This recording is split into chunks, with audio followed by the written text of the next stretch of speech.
everybody. Welcome to Open the Gates. I'm your host, Matt Burke. And tonight we're just going to be actually closing out my book for Halloween time. It's Butch Cleaver 2. I've had the campaign open for a while now, and yeah, it's time to close it up. So, you know, if you guys want to learn a little bit about my book, you guys check out their show, and maybe if you want to back it, I got the link pinned to the top. I'm going to have on some couple guests tonight. One of them we got is Pops Van Zant. He's going to be kicking it with us tonight too. What's up? And we got some other guests too. I sent them the link too, so they might be popping in here in a little bit. But what's up, Pops? How you doing, man?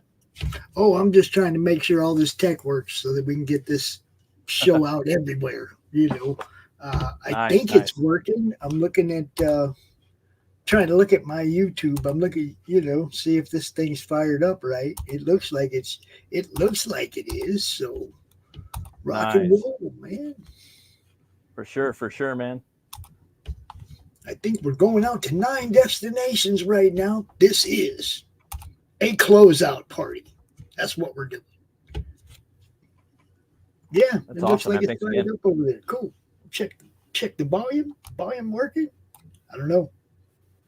For sure. For sure. I sent a couple people the link tonight, so they, again, like I said, they might be popping in here. For those of you guys that don't know about Butch Cleaver, it's basically a supernatural horror western. It takes place in this town called Oubliette, and it's basically like the worst place you'd ever want to live. Let me share the screen real quick. This is a campaign right here, and I can play the trailer later. But yeah, it's this town Oubliette, and there's this butcher named Butch Cleaver, and he gets killed, and he's brought back to life by a voodoo curse, and that curse gives him the power to weaponize bone.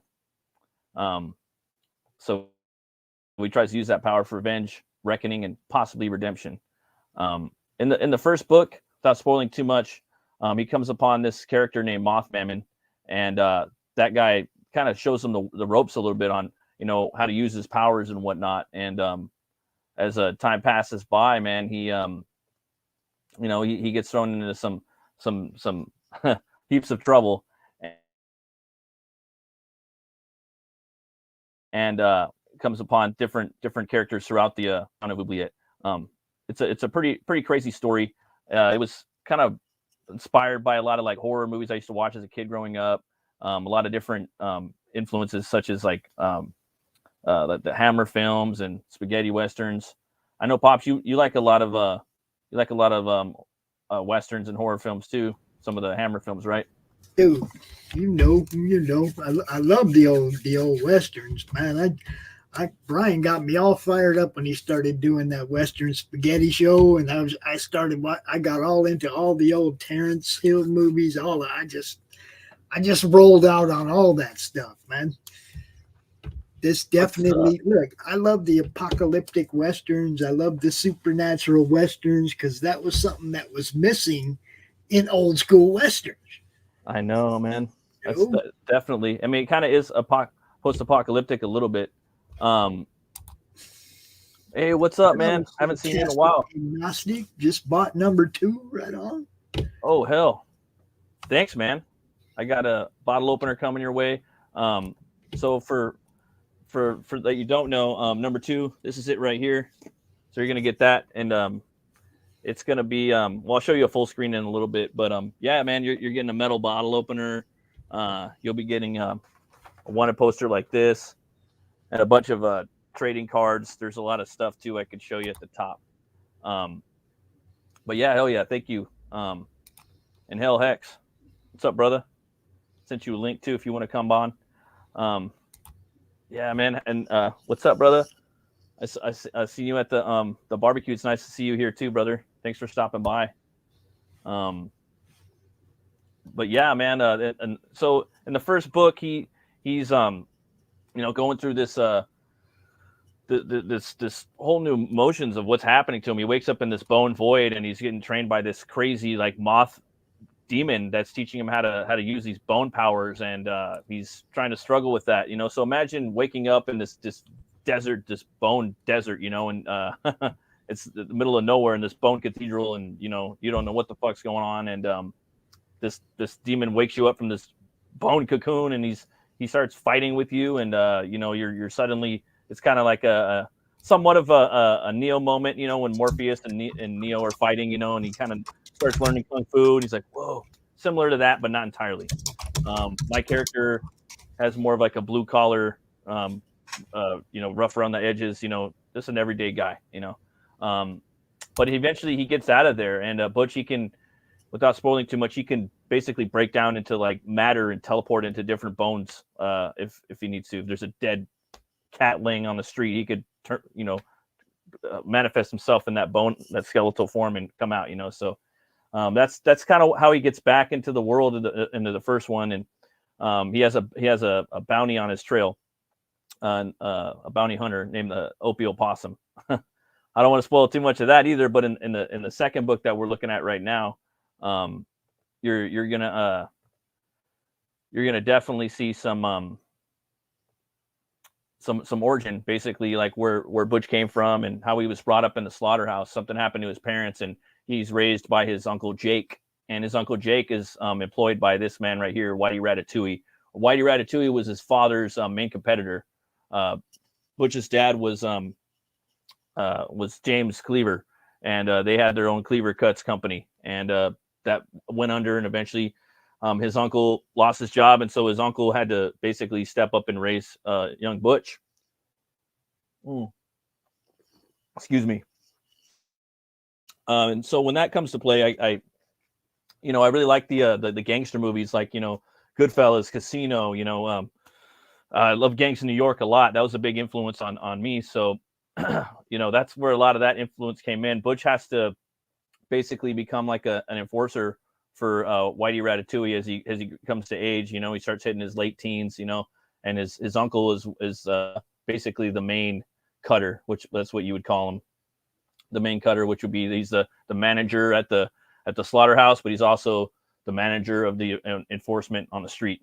So you're going to learn a little bit more about that as you're reading the book. Let's see here. Yeah, so this guy right here, this is the voodoo doll. Basically, in the first book, I guess I'm gonna have to spoil a little bit. The Whitey Ratatouille is selling rotten meat, okay, and the people in the town of Oubliette, they're getting fucked up. It's you know, it's killing people, and you know, people aren't standing by it. So this guy right here, he's like the main preacher in town, but he's also a pimp. So he's a preacher pimp, and he's called the voodoo doll. So whenever you do business with him, what's up, bro? Brett? What's going on, man? I was just talking about the voodoo doll. Thanks, guys, so much for coming. I appreciate you guys being here. Voodoo doll?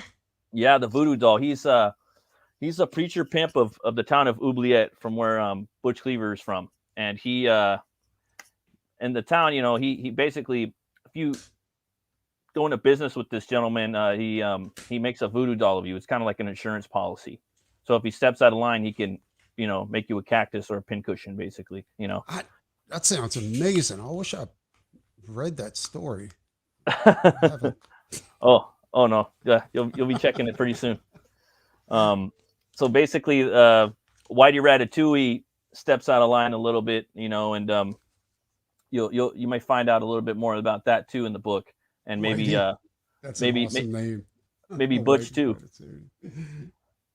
So and here you're gonna see like a little scene, you know, Butch is going into it. He's going into the voodoo doll, like I showed above. He has this facility in the front. It's called the House of Love, right? That's the church. In the back, it's the dollhouse. So he's got his own form of kind of like an offset of voodoo mixed with Catholicism. He does his own thing. I don't go deep into his religion in this book because it's too much. It's a heavy load. So we just kind of, you hear him doing a couple of sermons in the first, or one sermon in the first book. But anyways, right here, this is a scene where Butch goes in, and this is him when he's probably like in his late teens, early 20s, you know, and he's in there, you know, and basically, you know, the guy's telling him, you know, let's show him show him what's happening when you steal from the collection plate, you know.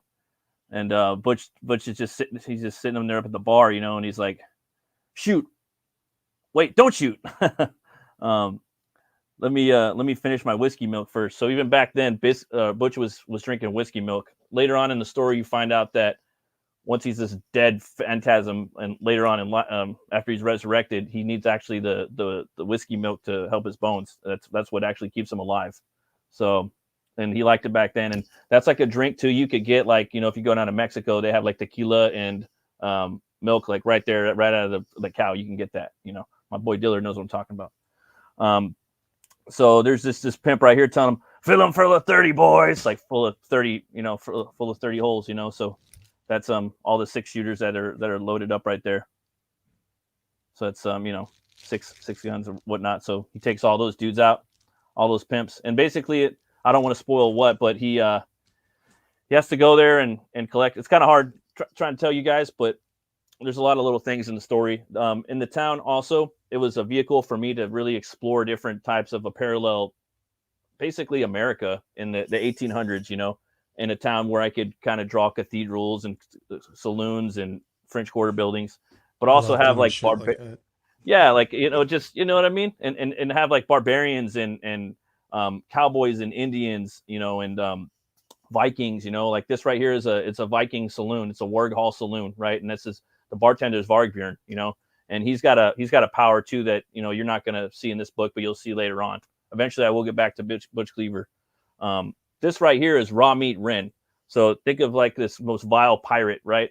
He's got a blunderbuss arm, and one side of it's a bayonet, and the other side's a hook, and in the middle he's got the cannon, right? And on his left leg it's an actual blunderbuss. So he's walking around, instead of a peg leg, he's got a barrel, a blunderbuss, and you can actually light his leg and shoot. That, I ain't gonna lie, that was an inspiration from like Planet Terror. I got that from Robert Rodriguez. Oh, I love that movie too. And I was like, well, what if I made a you know, a dude with a leg like that, you know? And he carries his he has like a sash with all of like the victims he's sailed the 9 seas, you know, because there's 9 seas in this world. Yeah, he has, you know, different entrails and whatnot. I think Leatherface meets Blackbeard, kind of. That's what this guy is. And yeah, you know, in this world, you got to have these, you know, Butch is pretty horrific himself, so you have to have some pretty vile characters that he goes up against. And Brian knows about vile, right? Sure do. And what up, Brian? You know, not to be a dick and correct you, but that thing in Planet Terror, yeah, right? The chick with gun. Rose McGowan machine gun leg. That was basically Rodriguez stole that from like a Japanese movie called Tokyo Gore Police. No, that's Rodriguez said that the Japanese stole that from him. Yeah, whatever. That's bullshit. right.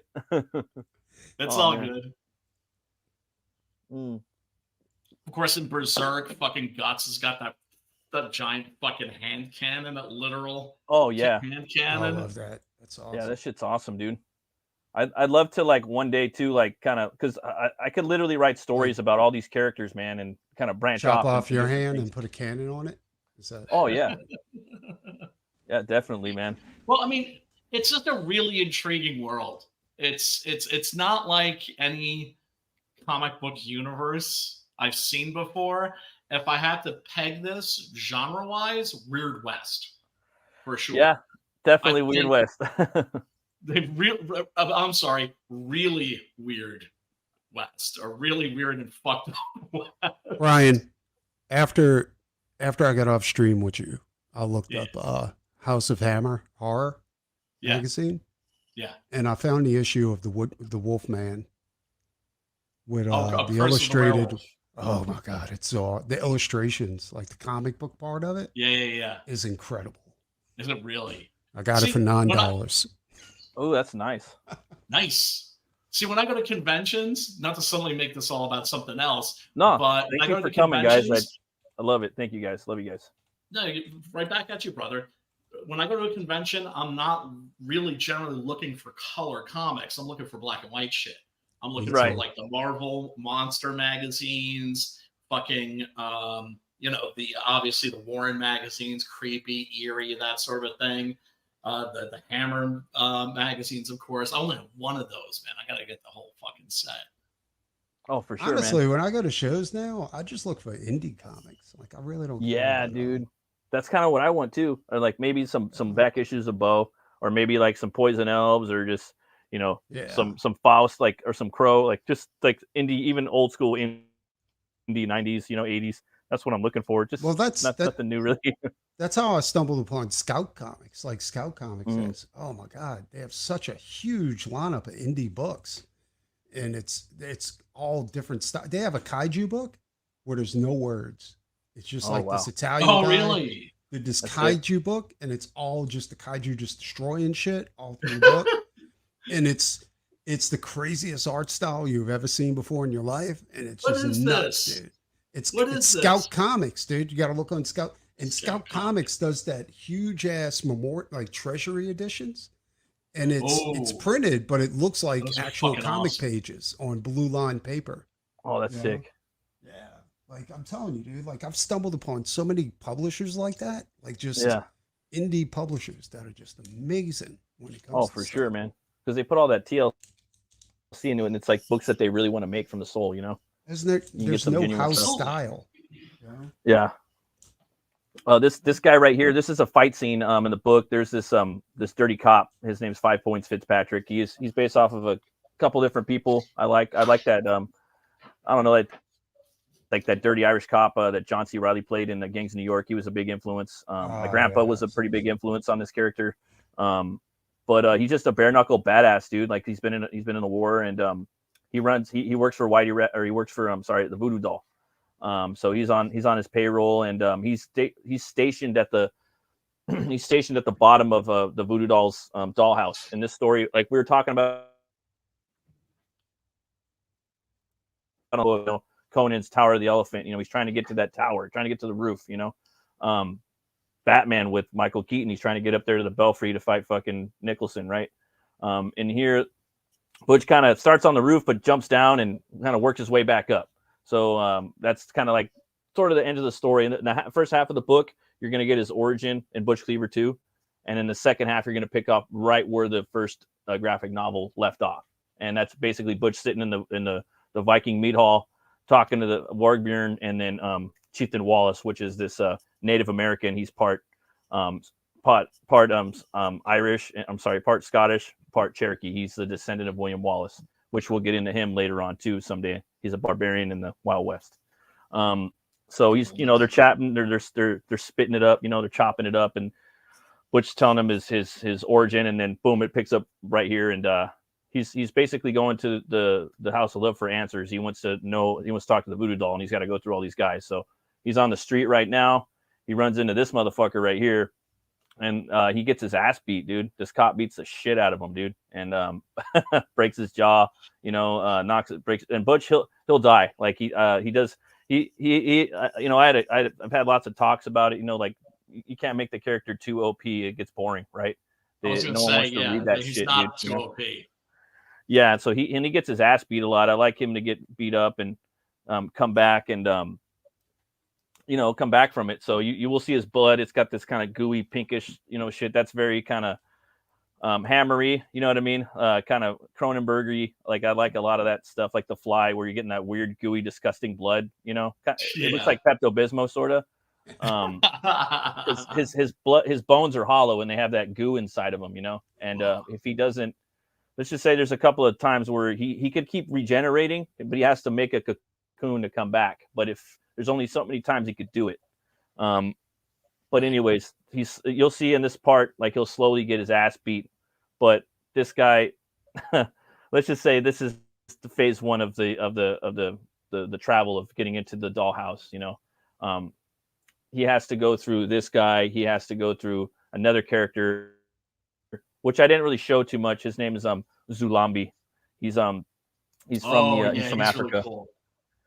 He's like, I don't know, man. I really just want to make this big, like 1800s African slave zombie dude. And he's basically the property of the Voodoo Doll. And the Voodoo Doll, without giving too much away, he has his family. He knows where his family's located. So he basically has him he is a slave, and he has to do what he says. It's fucked up. And he'll do Can I whatever he also says. just And say, so Butch is, what's up? I just want to say really quick, the character design on him is completely outrageous. It's completely sick. Oh, thanks, man. Yeah, I wanted to, like, he was inspired by like some of the African Americans in Dawn of the Dead, you know, in the very beginning of the movie where they're biting them and stuff, and just like the tone, I wanted him to have like a purplish look, like really like scary as fuck, but buff and big. And I really wanted him to kind of have a little bit of I don't know, man, like just that look, you know, and just decaying, and he's under the spell of Whitey, and Whitey knows where his family is, but he'll do whatever he can. But he also has these mystical chains that he uses, you know. And there's a scene that him and Butch have to talk about, you know, talk it out. But there's only so much talking, and Butch sees eye to eye. He knows, like, he's under the voodoo dolls. They're both under his spell. Basically, he has voodoo dolls of both of them, you know. But again, he's another character. I would love to do a story on him, see where he comes from, because he's from Africa, and the voodoo doll, he's from the Caribbean, so he's another character too. They're all in this fucked up world. They're all in this fucked up situation of this parallel universe of Oubliette, of what, you know, in America, parallel fantasy, fucked up dark fantasy could be, you know.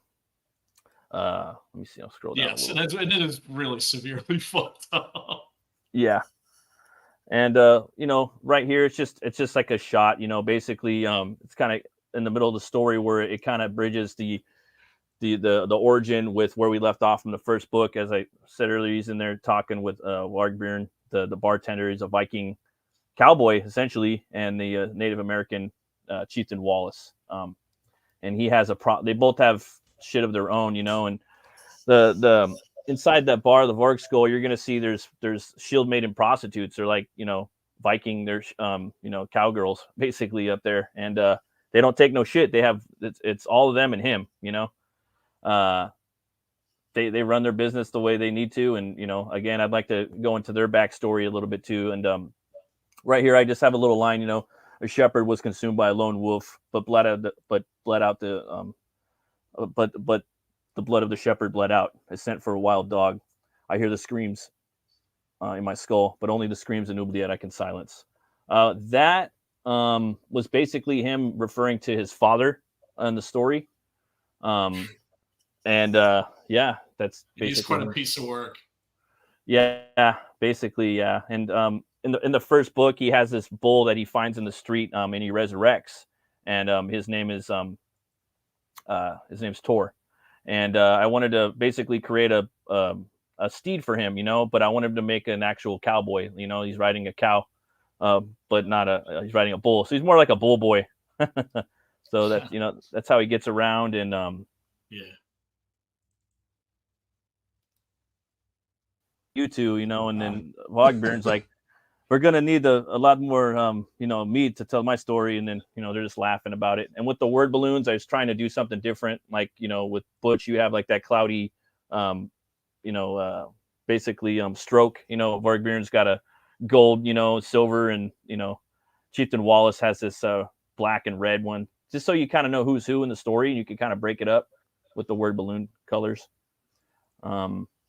Right here, you got this is a wanted poster, man. I mean, can't have a Western without a wanted poster. So this is yeah, this is it right here. I'll show you guys again in a little bit, but it was real fun, really easy to make too. I think if anyone does a Western, they should definitely make one. This right here is a card by our boy.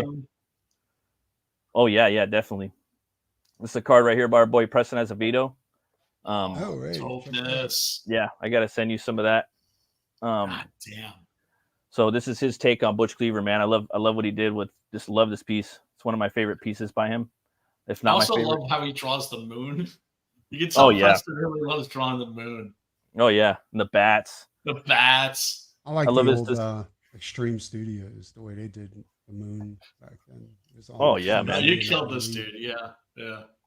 It just got such a nice like flow too, just organic, and you could tell he's been through some shit already. Like, he's already had like a battle inside the graveyard. I love it. Dinged up. Yeah, man. And I just love his take on Butch, man. He looks fucking dope. Look Well, I mean, it's just he's such a cool character. And everybody that backs. Oh, yeah, he's fun to do. Oh, thanks, guys. You know, and also I just like all the crazy shit you have him doing with his bodies, right? Because he can molecularly control bone. Yeah, right? So I felt like I kind of lucked out because I hadn't seen anybody do that really. You know, like, I mean, obviously there's Ghost Rider. That's always going to be the one that you're going to pull up. You're going to pull up Ghost Rider and Gunslinger Spawn and Swamp Thing. Those are like the big kind of similarity ones, you know. And they're, you know, I never read Ghost Rider Spawn. I do love Spawn a lot, and I never read that one. They have a Spawn Ghost Rider crossover? No, that would be dope though. Yeah, that would be dope. I mean, Spawn was always, when it first came out, I remember thinking like, oh, this is a 70s Marvel monster. Yeah. Right. Yeah. And this is also, I think, you know, directly or indirectly connected to that lineage. Yeah, and like Spawn, I don't remember him really like making bone weapons and things like that. You know, like just using Ghost Rider. I don't really remember them using bone shit. You know, like, so like I figured if I could just kind of narrow that down a little bit, it'd be really fun to do and draw. You know, I think that'd be a fun character. And yeah, it always was. You know, and then I always, well, maybe I can make bone anatomy. You know, like, fuck human anatomy. I could just straight make his body made out of bones, you know, make bone 6-pack. It's just like, no, the sky's the limit, like an exoskeleton, basically. Right. And then, of course, with the guns, have you ever seen that's the David Cronenberg movie, Existence? No, dude. Oh, what's that all about? Dude, you'd like that. Well, first of all, it's Cronenberg doing Cronenberg, right? Oh, okay. Which he hadn't done in a while. And it's about a virtual reality. Oh, okay. And but it's completely bizarre and very Cronenbergian. Well, in that, there's a scene with a gun that's made out of animal bones that shoots teeth. Oh, that's sick. It has dude. like a clip that has like human teeth. Oh, that's dope. I never even thought of that. that's what this is making me think of. Yeah. I'm kind of glad I haven't seen it. Damn, I wouldn't want to get shot with a tooth. Right? You get shot with a piece of bone? Yeah, it would suck, dude. And I was like, and then in the first I think the first gun he makes is a Gatling gun. Like when he's first awoken in the first book, he just gets shot in his chest and he just puts his arm to his chest and makes a Gatling gun. Or Butch does, and I thought that would be kind of fun because he knows of it, you know what I mean, and he can make like just a kind of a janky one, you know, like he knows it exists basically in that world, right?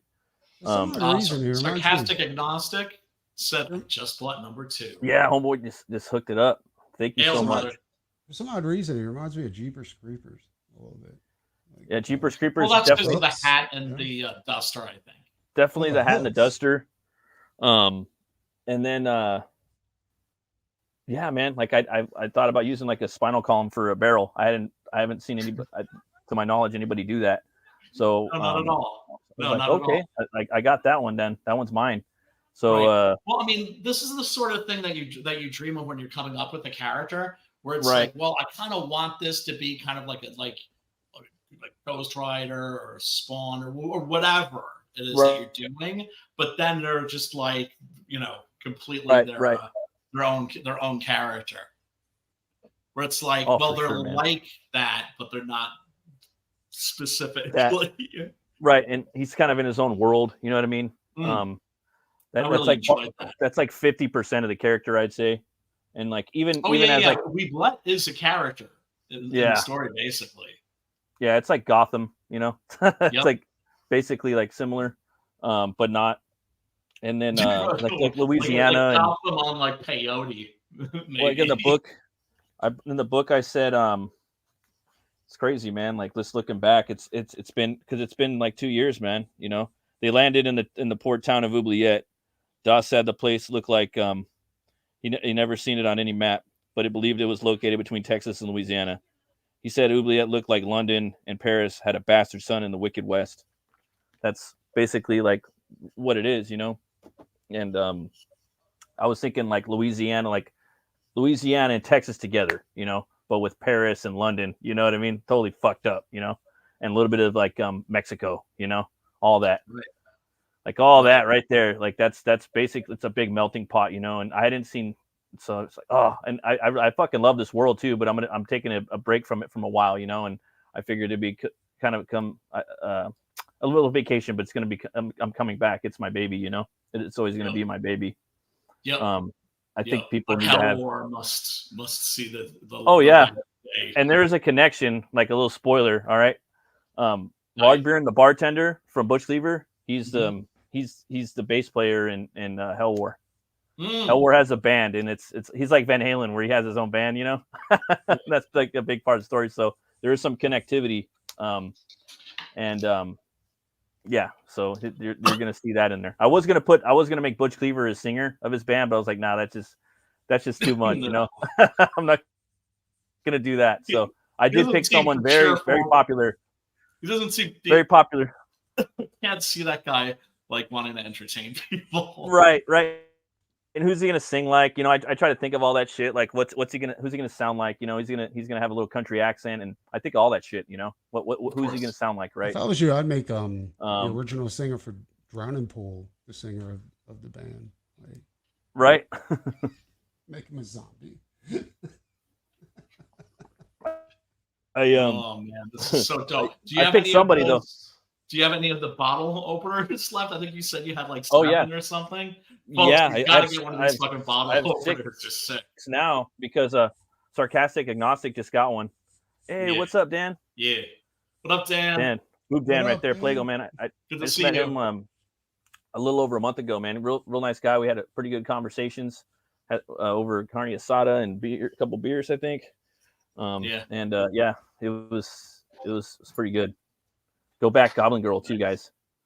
But yeah, man, I love Preston's piece. Everybody that backs this book, you're gonna get a bunch of stuff I'm gonna ship to you. You're gonna get the Preston Azevedo card too. So on the front, is that, and on the back you're gonna get the full piece. That shit ships like stat. Like you're not gonna be waiting weeks for your book. No, it'll be about a week. Right out. Oh yeah, because I live around the corner from the post office, so I'll ship that out pretty fast. It's just because of my work schedule now. It just takes a couple of extra days, but nothing crazy. And then right here we have Death Metal Heroes, Luke Angelita. Oh yeah. He's homage to Desperado's album, or I'm sorry, movie poster. I really want to do black and white. I want to bring in some people to do black and white trading cards for Butch Cleaver to give it that old school EC horror and black and white Universal. So that's my idea. That's what I want to do for every campaign. I'd like to do as many as I can per campaign.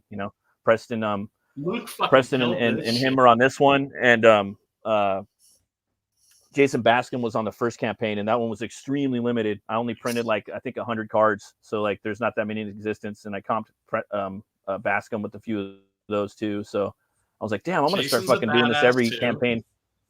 Yeah, so Vic King has already done one for Butch Cleaver 3. So, I love the use of negative space in this piece. And I love that he put Butch's mask on his head.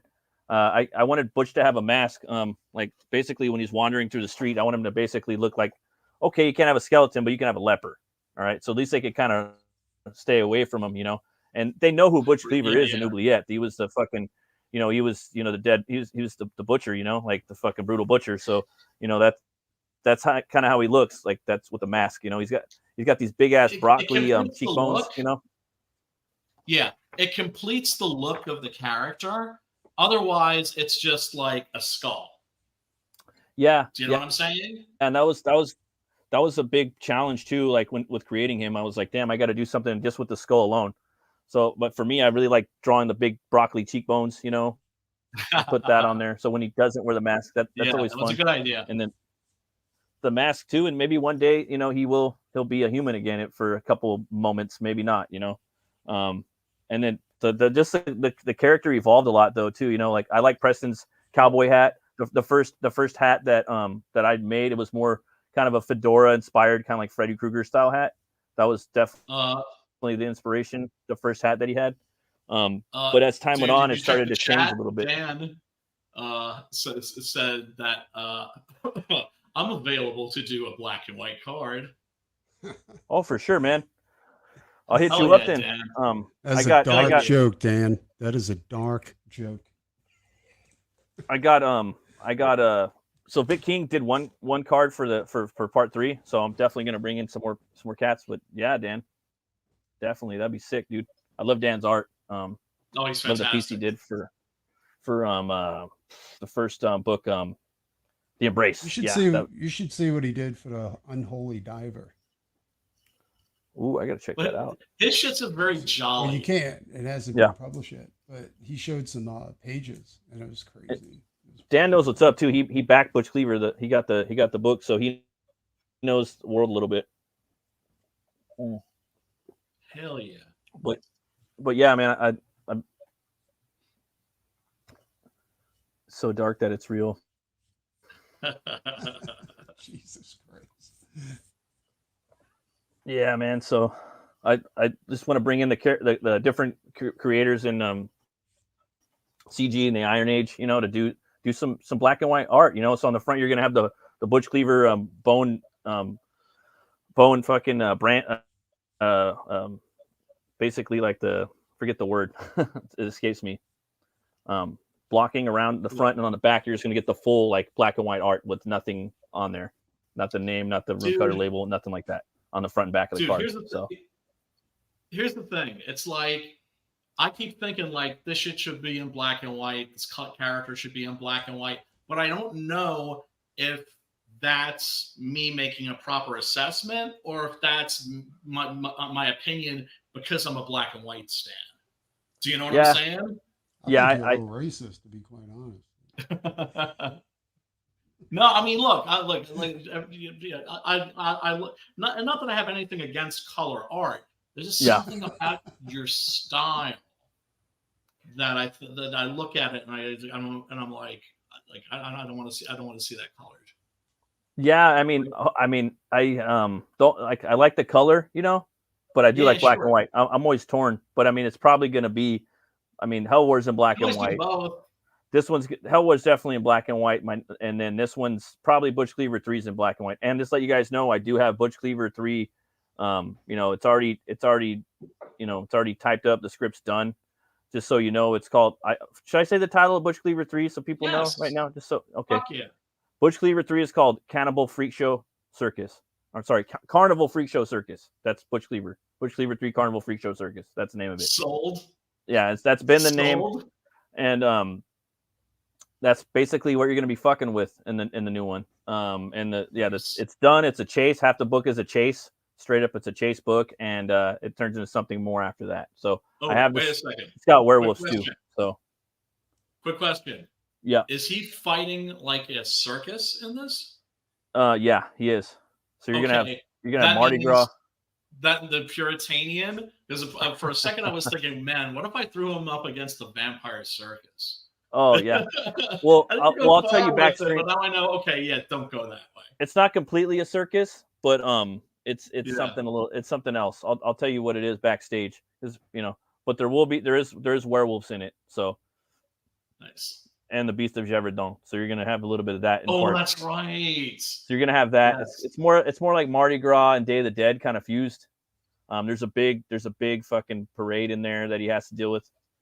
Let's just say he's gonna be. Well, I just don't want to spoil too much, but it opens up on a big ass parade, and he's gonna be fucking going down the floats and jumping up and down like Mad Max. You know what I mean? Fury Road style. That was a big influence. So nice. Without giving too much away, I do have the first. I'm sorry, I have the third book typed up and ready to go. It's going to be fucking epic. And by then too, hopefully my art style is I've leveled up a bit. It will be black and white for now, but for me, like I've always seen Butch Cleaver in hammer color. We were talking about color, and Preston was talking about color in the last stream, about these movies and how with the hammer it's got a lot of color,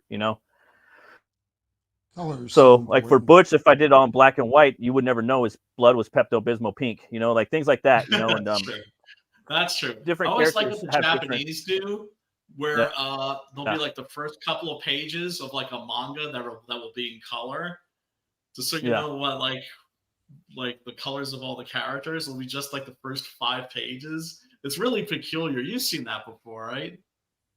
Then the rest is all in black and white. Yeah, it's really strange. Just backed again because I don't have any idea where my issue number 1 is. The more the scarier, friend. Oh, damn. Thanks, brother. Fuck. Appreciate you. Oh, you're fucking awesome, dude. Oh, fucking sick.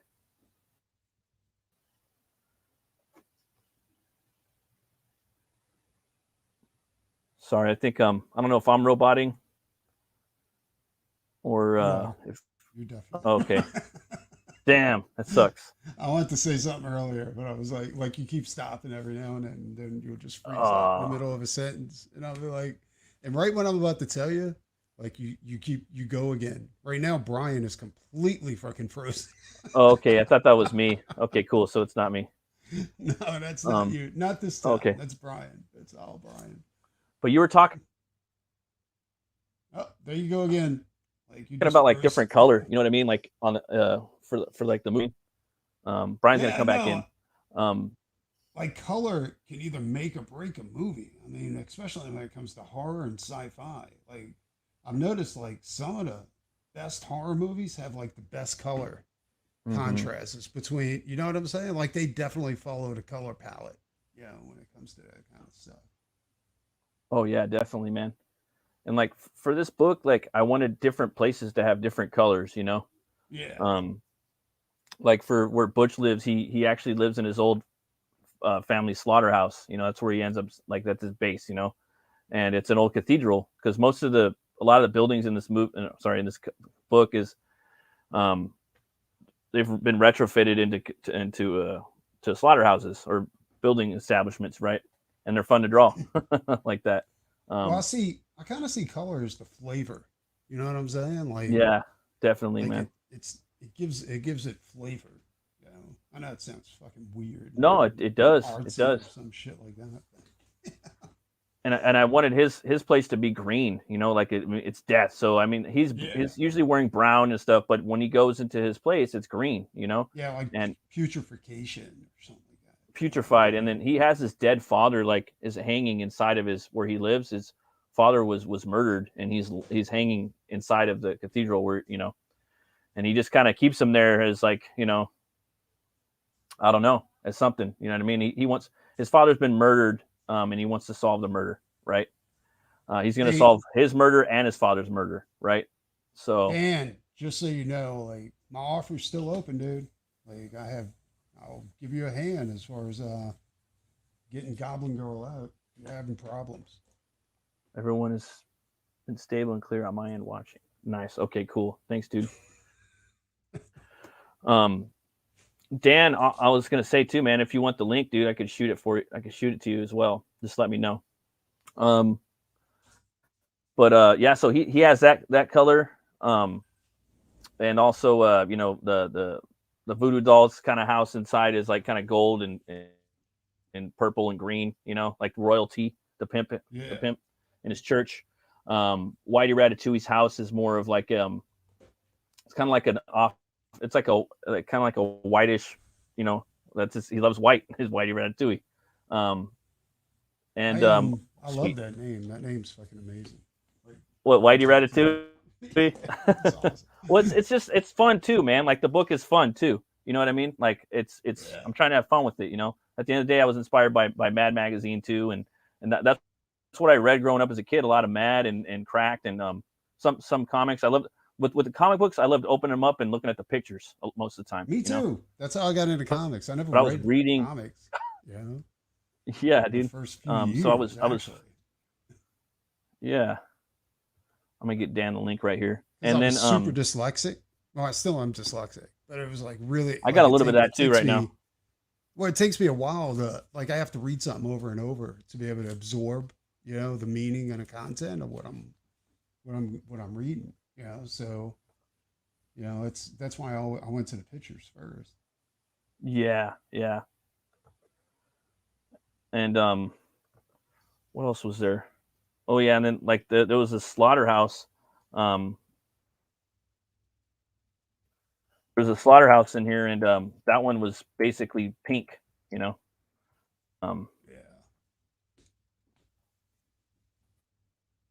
Yeah, man. Trying to find Dan on here right now. Try this right here. Sorry, guys.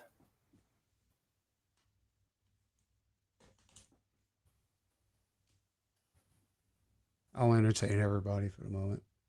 Unfortunately, Matt doesn't have any porno scenes inside of this book, which actually, I mean, it does take away from the book a little bit, but you know, I've forgiven him for that, and I think you guys should do.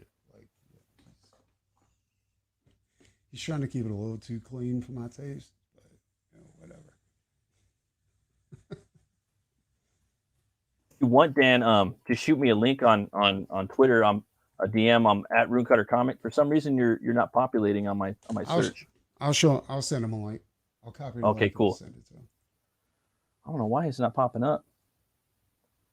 Try and boob Dan and everything. I got it.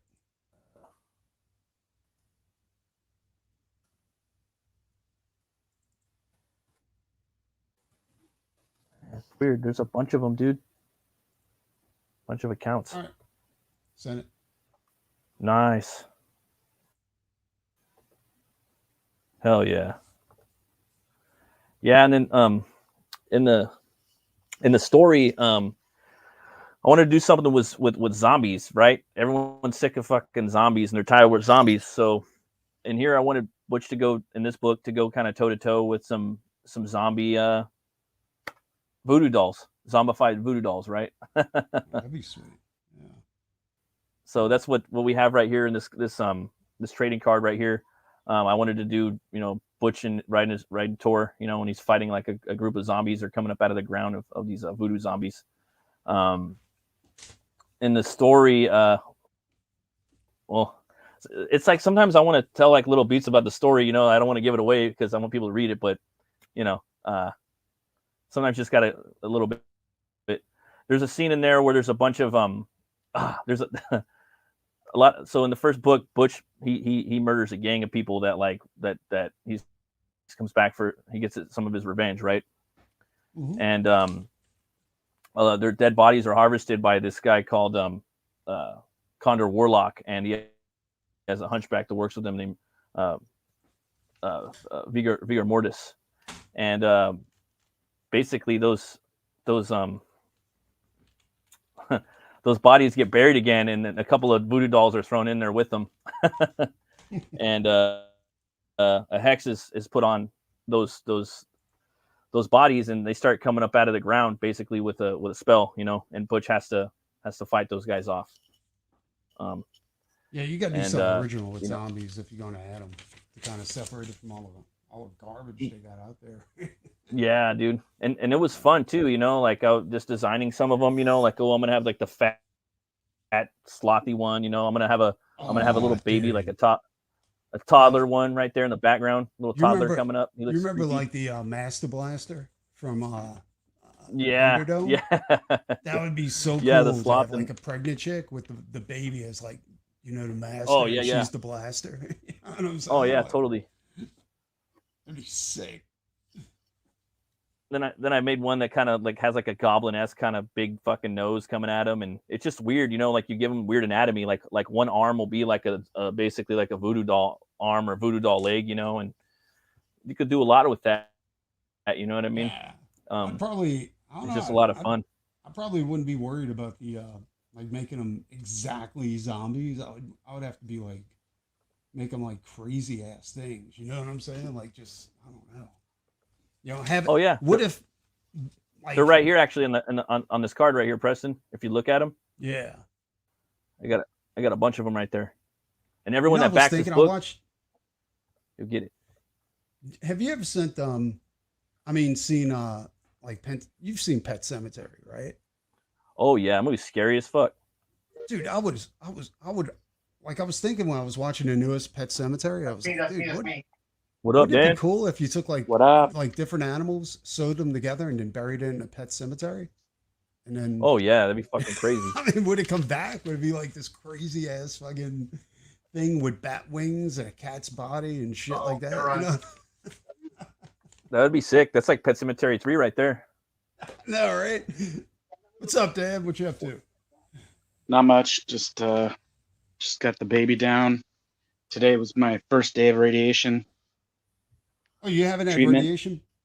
No, I just started it. Yeah. Shit, 5 rounds for my liver, and then I go back 2 weeks after that, and I start like intensive, like 60 rounds or something like that of chemo for my colon. Like I said, dude, like if you need some help, I had family members go through radiation, and yeah, well, you know, I don't know what I'd have you do, because I mean, unless you were like making a print or like a card or something, because all the art's done. Like, oh, you finished all the artwork, dude. The art. I'm second book. Most people don't know. Even Billy doesn't really know, but second book, I'm already halfway through it.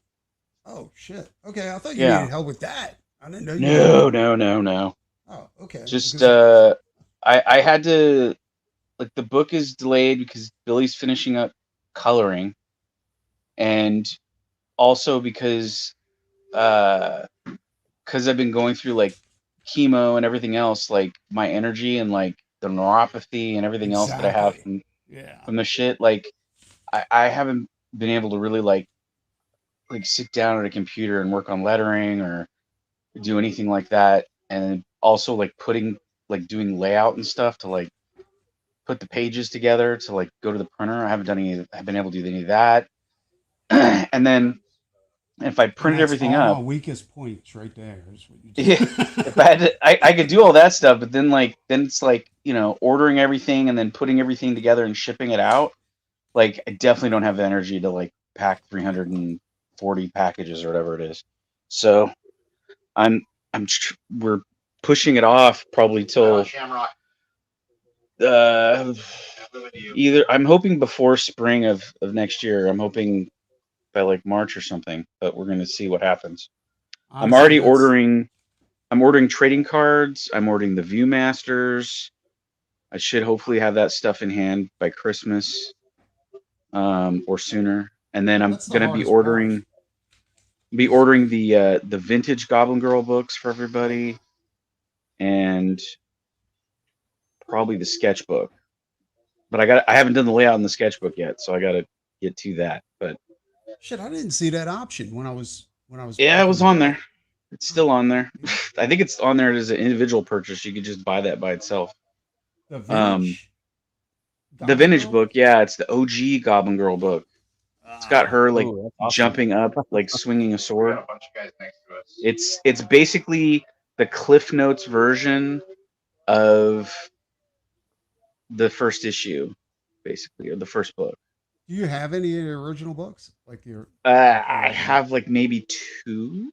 Oh, maybe. I mean, I got to order them. I have the files. I just have to send them off. I was trying to find a place that was reasonably priced to print them up. They're only about 16 pages long, I think, and they're all black and white, except for the cover. And then the style of art looks a lot different than my stuff does now. Guys, you're gonna want to get in. It's like very anime looking. And it's gonna be hot.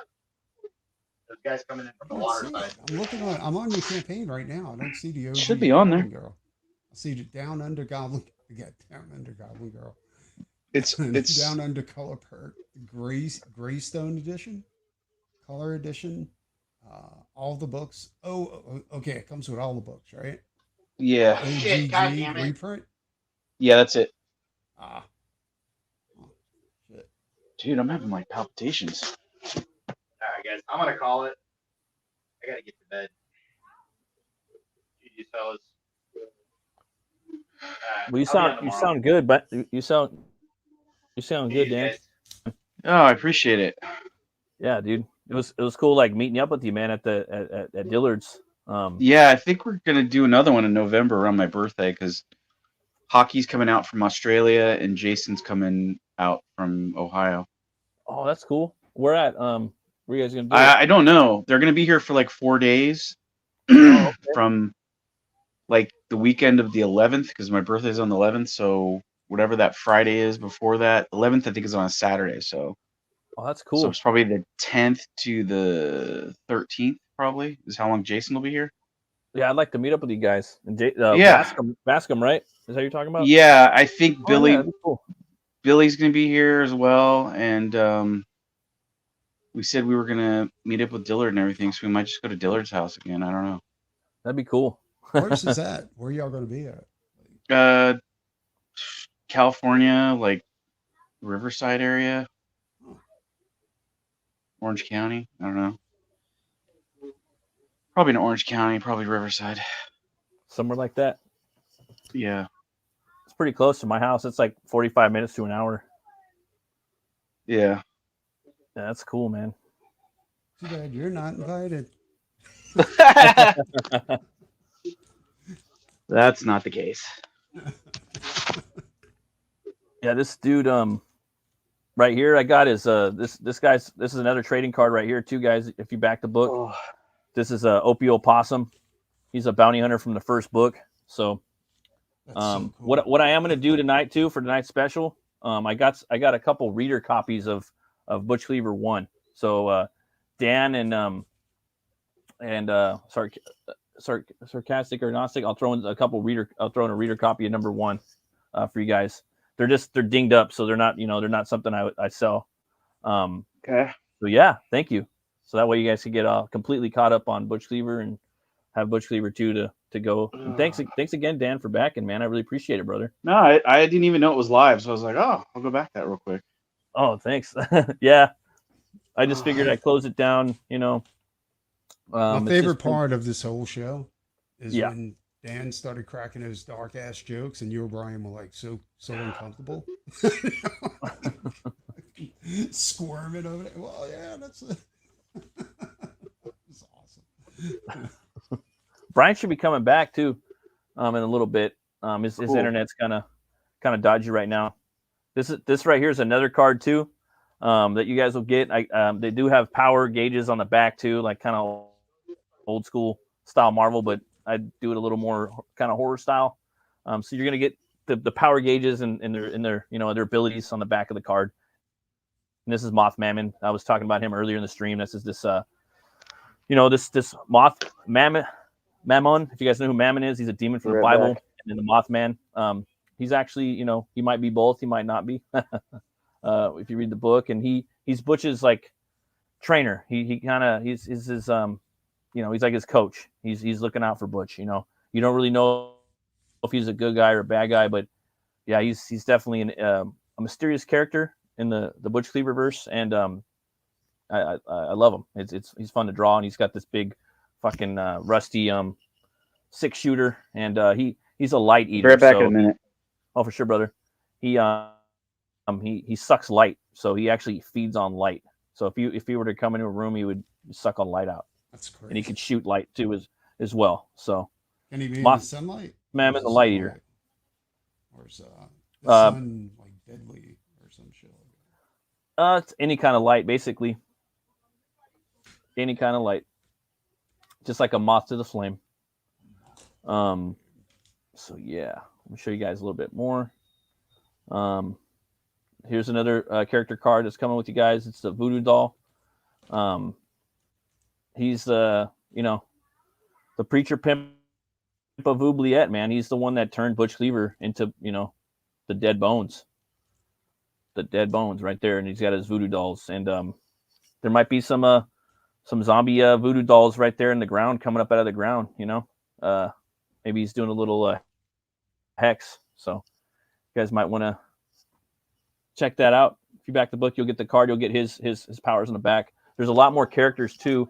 I was talking to Preston too. Like I was thinking about doing like a Butch Cleaver Toberfest type thing. I was going to draw a trading card for every day of the month for this universe, and I was like not sure if I could do it. It's a lot to commit to. You got to be pretty quick. I'm pretty slow. I'm a slow artist. Yeah, I don't know, but I'm definitely going to do that probably for Butch Cleaver 3. Yeah, I think that'd be pretty fun to do a different trading card each day of October. I'd love to launch Butch Cleaver 3 in the month of October because it's definitely a Halloween style book. Yeah. So we got that right there. And that right there is just Butch Cleaver's insignia. That's his belt buckle, It's also kind of modeled from his chest and his sternum. Yeah, that's his chest and his sternum. It's also his belt buckle. In the first book too, when he once he's hatched out of his bone cocoon, he starts forming like his he tries to form like what he was wearing like on the street, with his duster and his kind of his hat, and it's just kind of encased in bone. He's just trying to figure out who he is and trying to make things seem comfortable. Familiar. So that was kind of fun to draw. Let's see here. Yeah. But yeah, and maybe I'll just play the trailer for you guys. You guys have probably seen it before. I don't know. Let's see here.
I love that. Yeah, song. this little trailer. And thanks, man. Buddy, isn't it? Yeah, Nightmare Nemesis. So I'll shoot you the MP3 too when you back it. You might like the song. You could I got like I think I still have the info to the guy where I had those vinyl picture discs made. For Rockabilly Road Trip. If you want, I can probably dig it up and send it to you if you want to get that put on vinyl. That would be sick, dude. I'd love to do that even for my next book, for Hell War. It's really not that expensive. I'm working on a song right now. I'm actually working on the song Hell War right now. We want to do, God willing, 3 songs for the next book.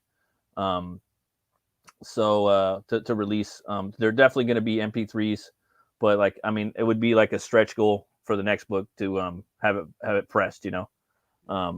The next book is going to be, let's just say, it's going to be like an album.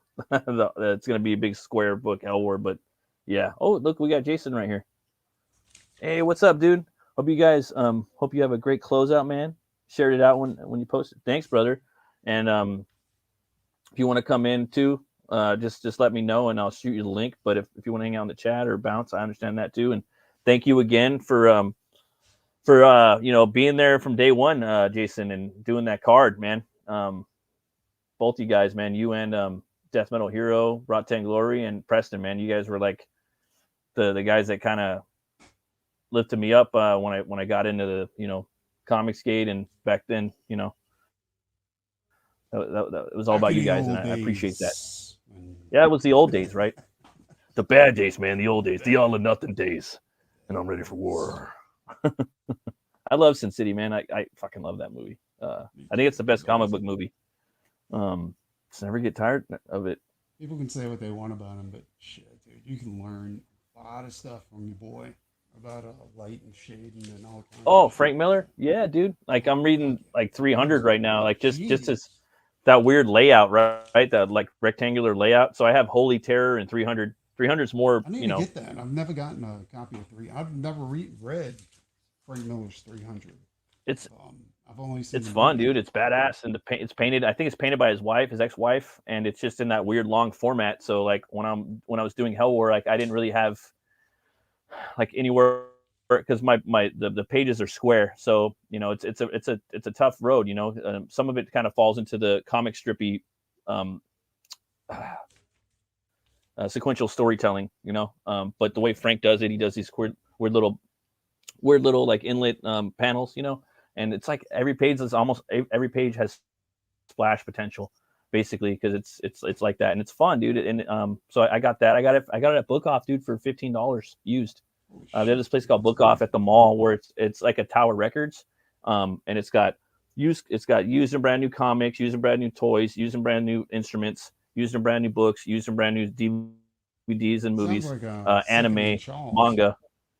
It's like everything you want, dude. Like I'll spend like hours in there, you know. But yeah. So Dan, so you're gonna do a card for Butch Cleaver 3, Dan? I don't think Dan's back.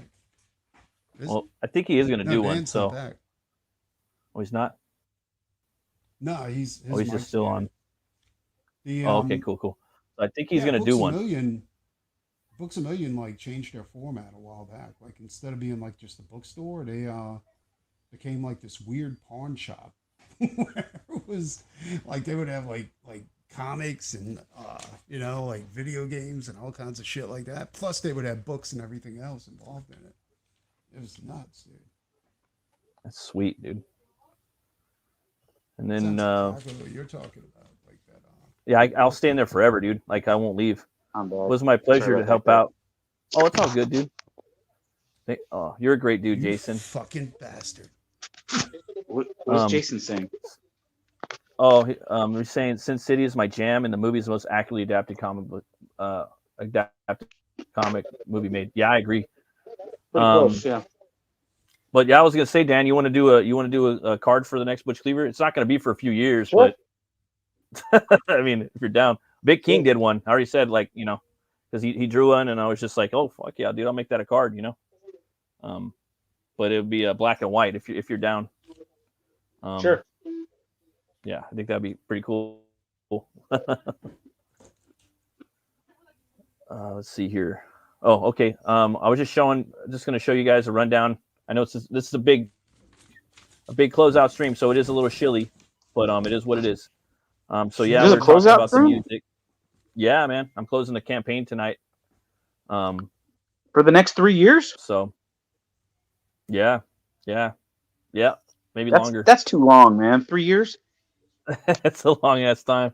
Well, I'm doing another book right after this. So I mean, right now I'm working on another book, and that book's going to take at least a year. I'm working on Hell War right now, so I'm probably going to do Butch Cleaver 3 after that, Carnival Freak Show Circus.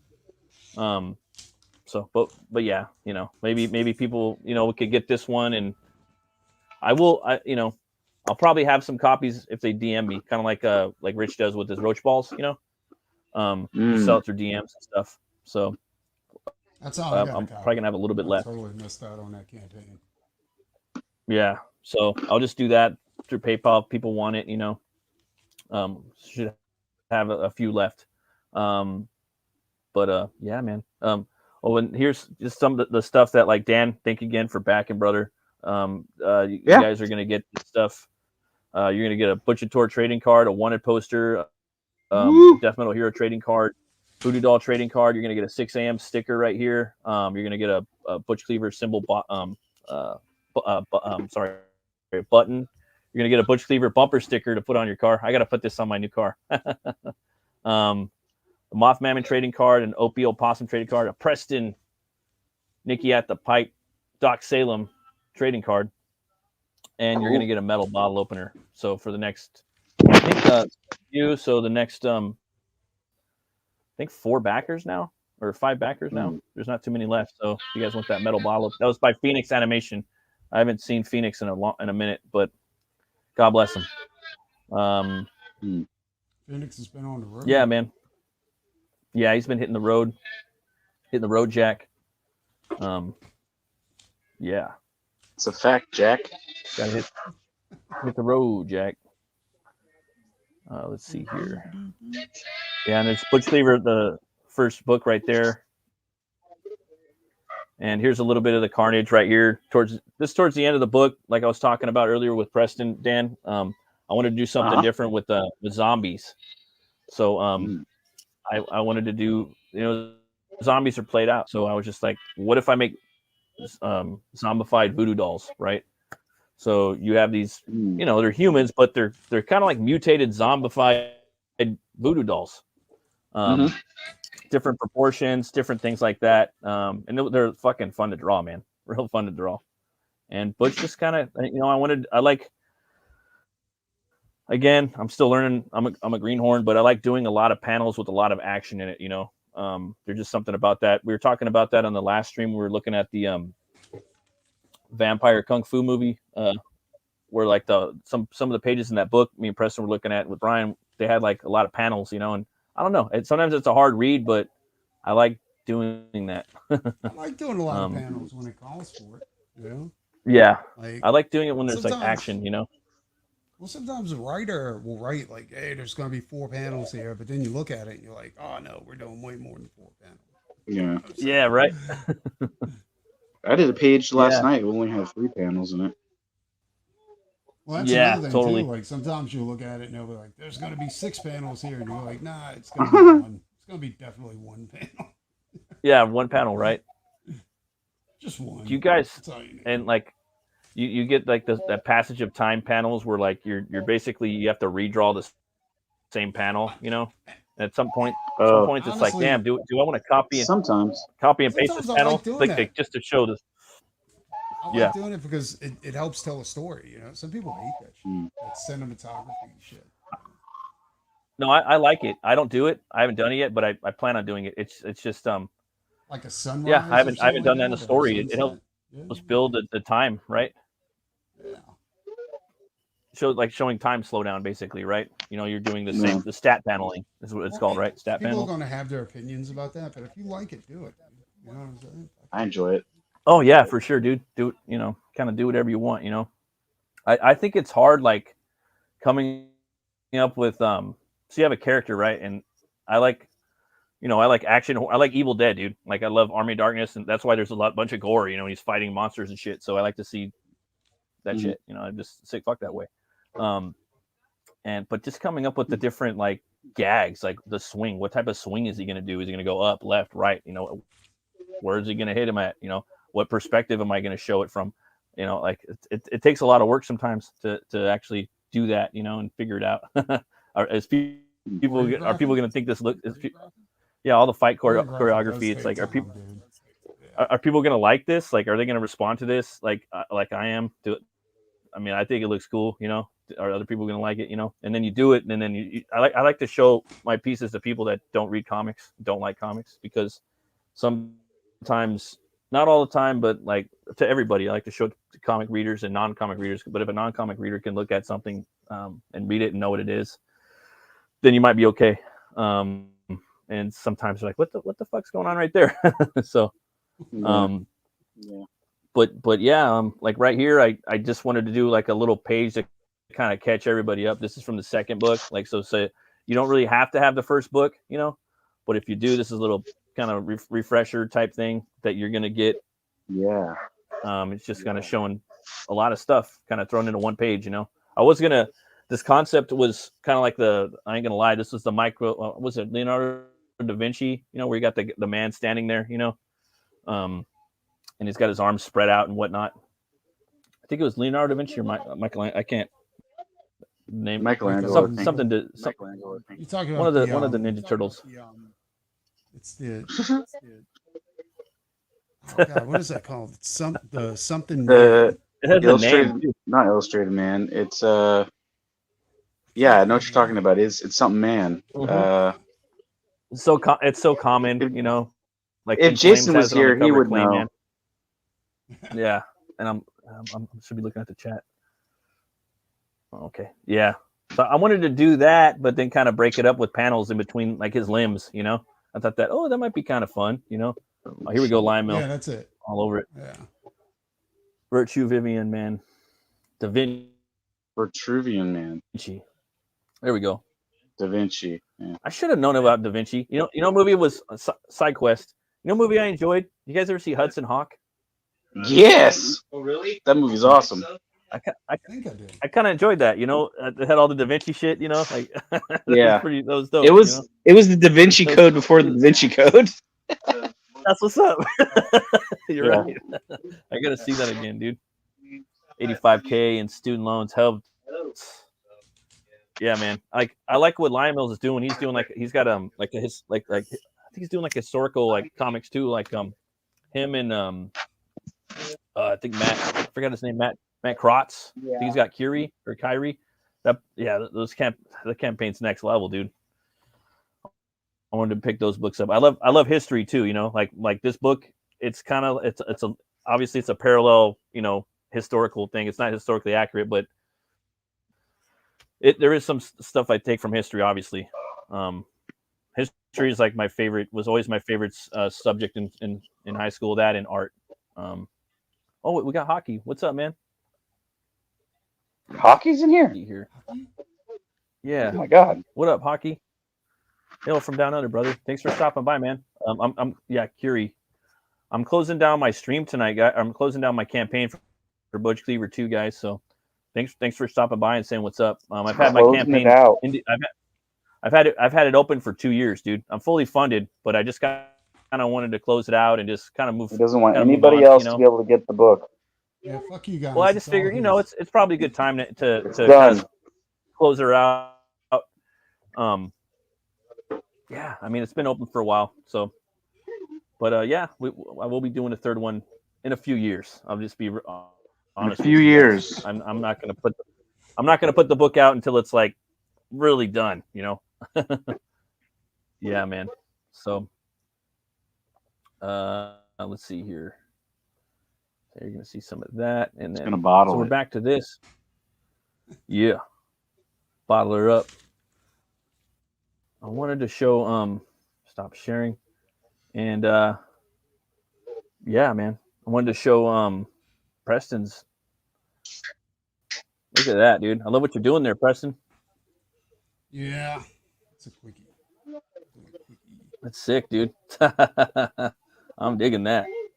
That's the thing about Butch Cleaver, man. Like any like there's a lot of like leeway with him. You know, I really wanted the character to be like that, you know. Definitely Western, but horror, you know? It's like I want him to be kind of like Swamp Thing, right? Like you guys could draw Swamp Thing out of your head, right? For the most part, pretty close. And and you could have fun with them too, you know. And Venom's kind of like that too, I think. So is Carnage. I think Venom for sure. I mean, you don't even need the symbol on him, right? He's fun, right? Like, and that's kind of how I wanted Butch to be, you know. You could like, I'm gonna draw some fucking weapons on his arm and give him a 6-shooter or gun or something, you know. Yeah, I like that. Hell, gotta get going. Morning comes early. The book looks great, Mac. Have a great night, gents. Thank you, man. Appreciate you. Thanks for stopping by. But yeah, man, I really wanted to do that. And then let's see here. Oh, okay, cool. Let's see here. 1 second, guys. I'm gonna shoot the link real fast. Check your DMs. Yeah. You must be trying Let's to see send here. something. All right. Oh, okay, cool.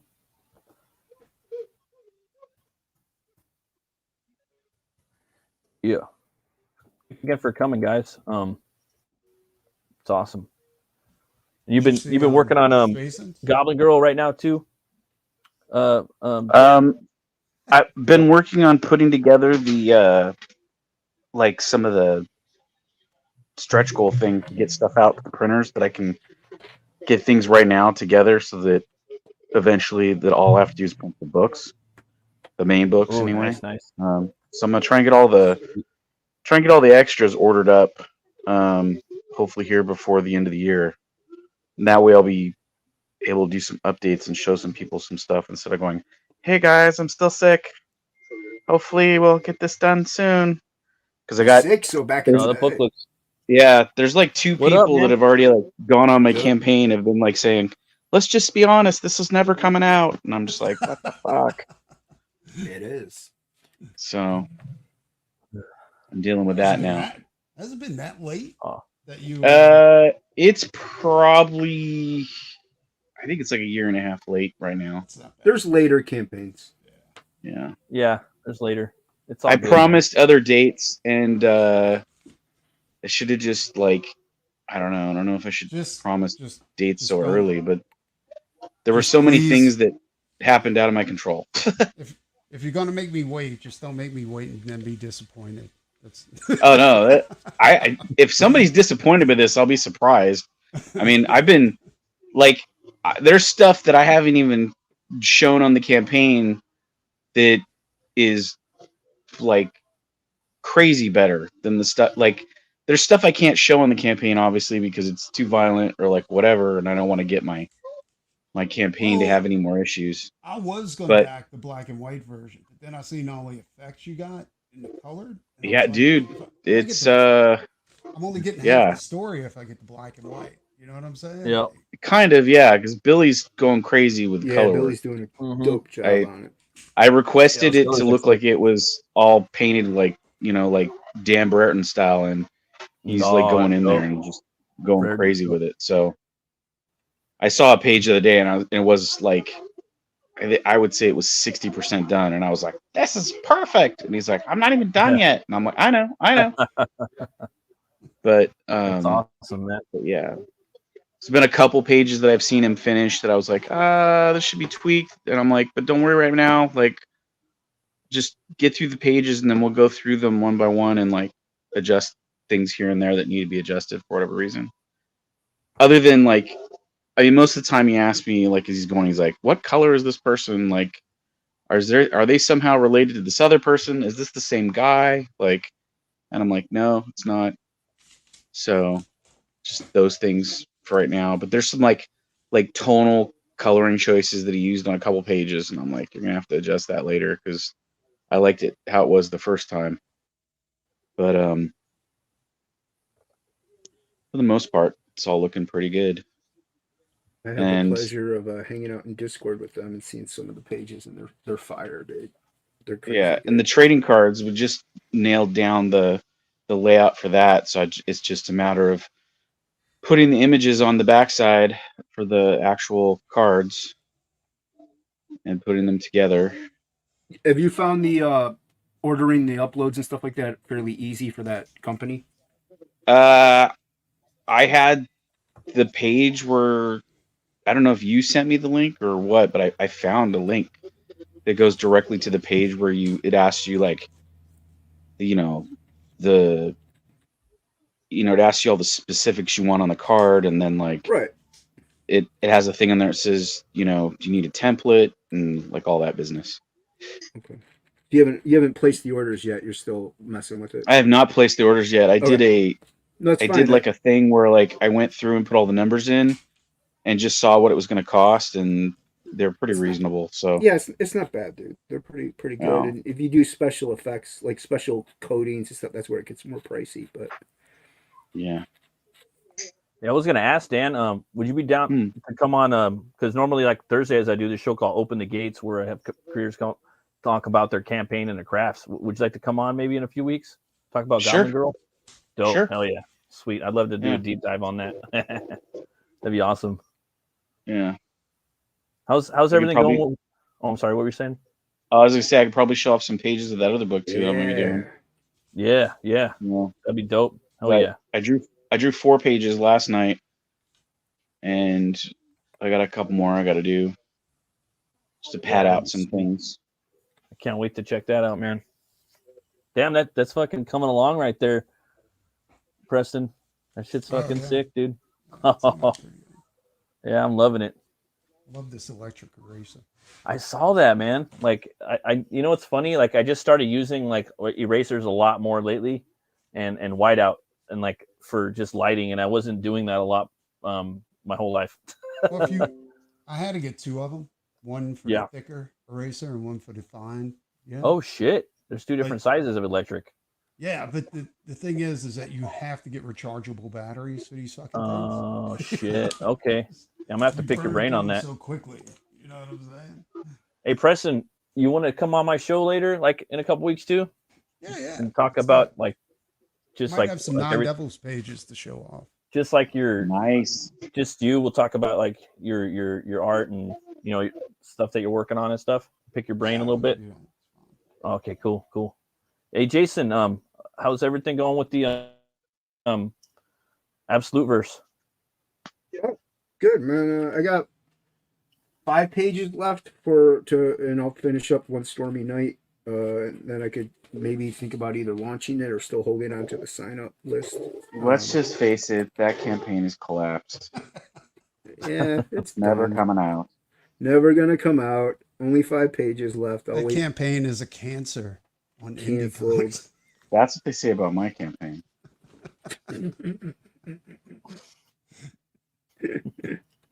People saying your campaign is fine. You'll have the colors done by the end of the year. It's a black and white book. What's a black and white book? Absolute One Stormy Night.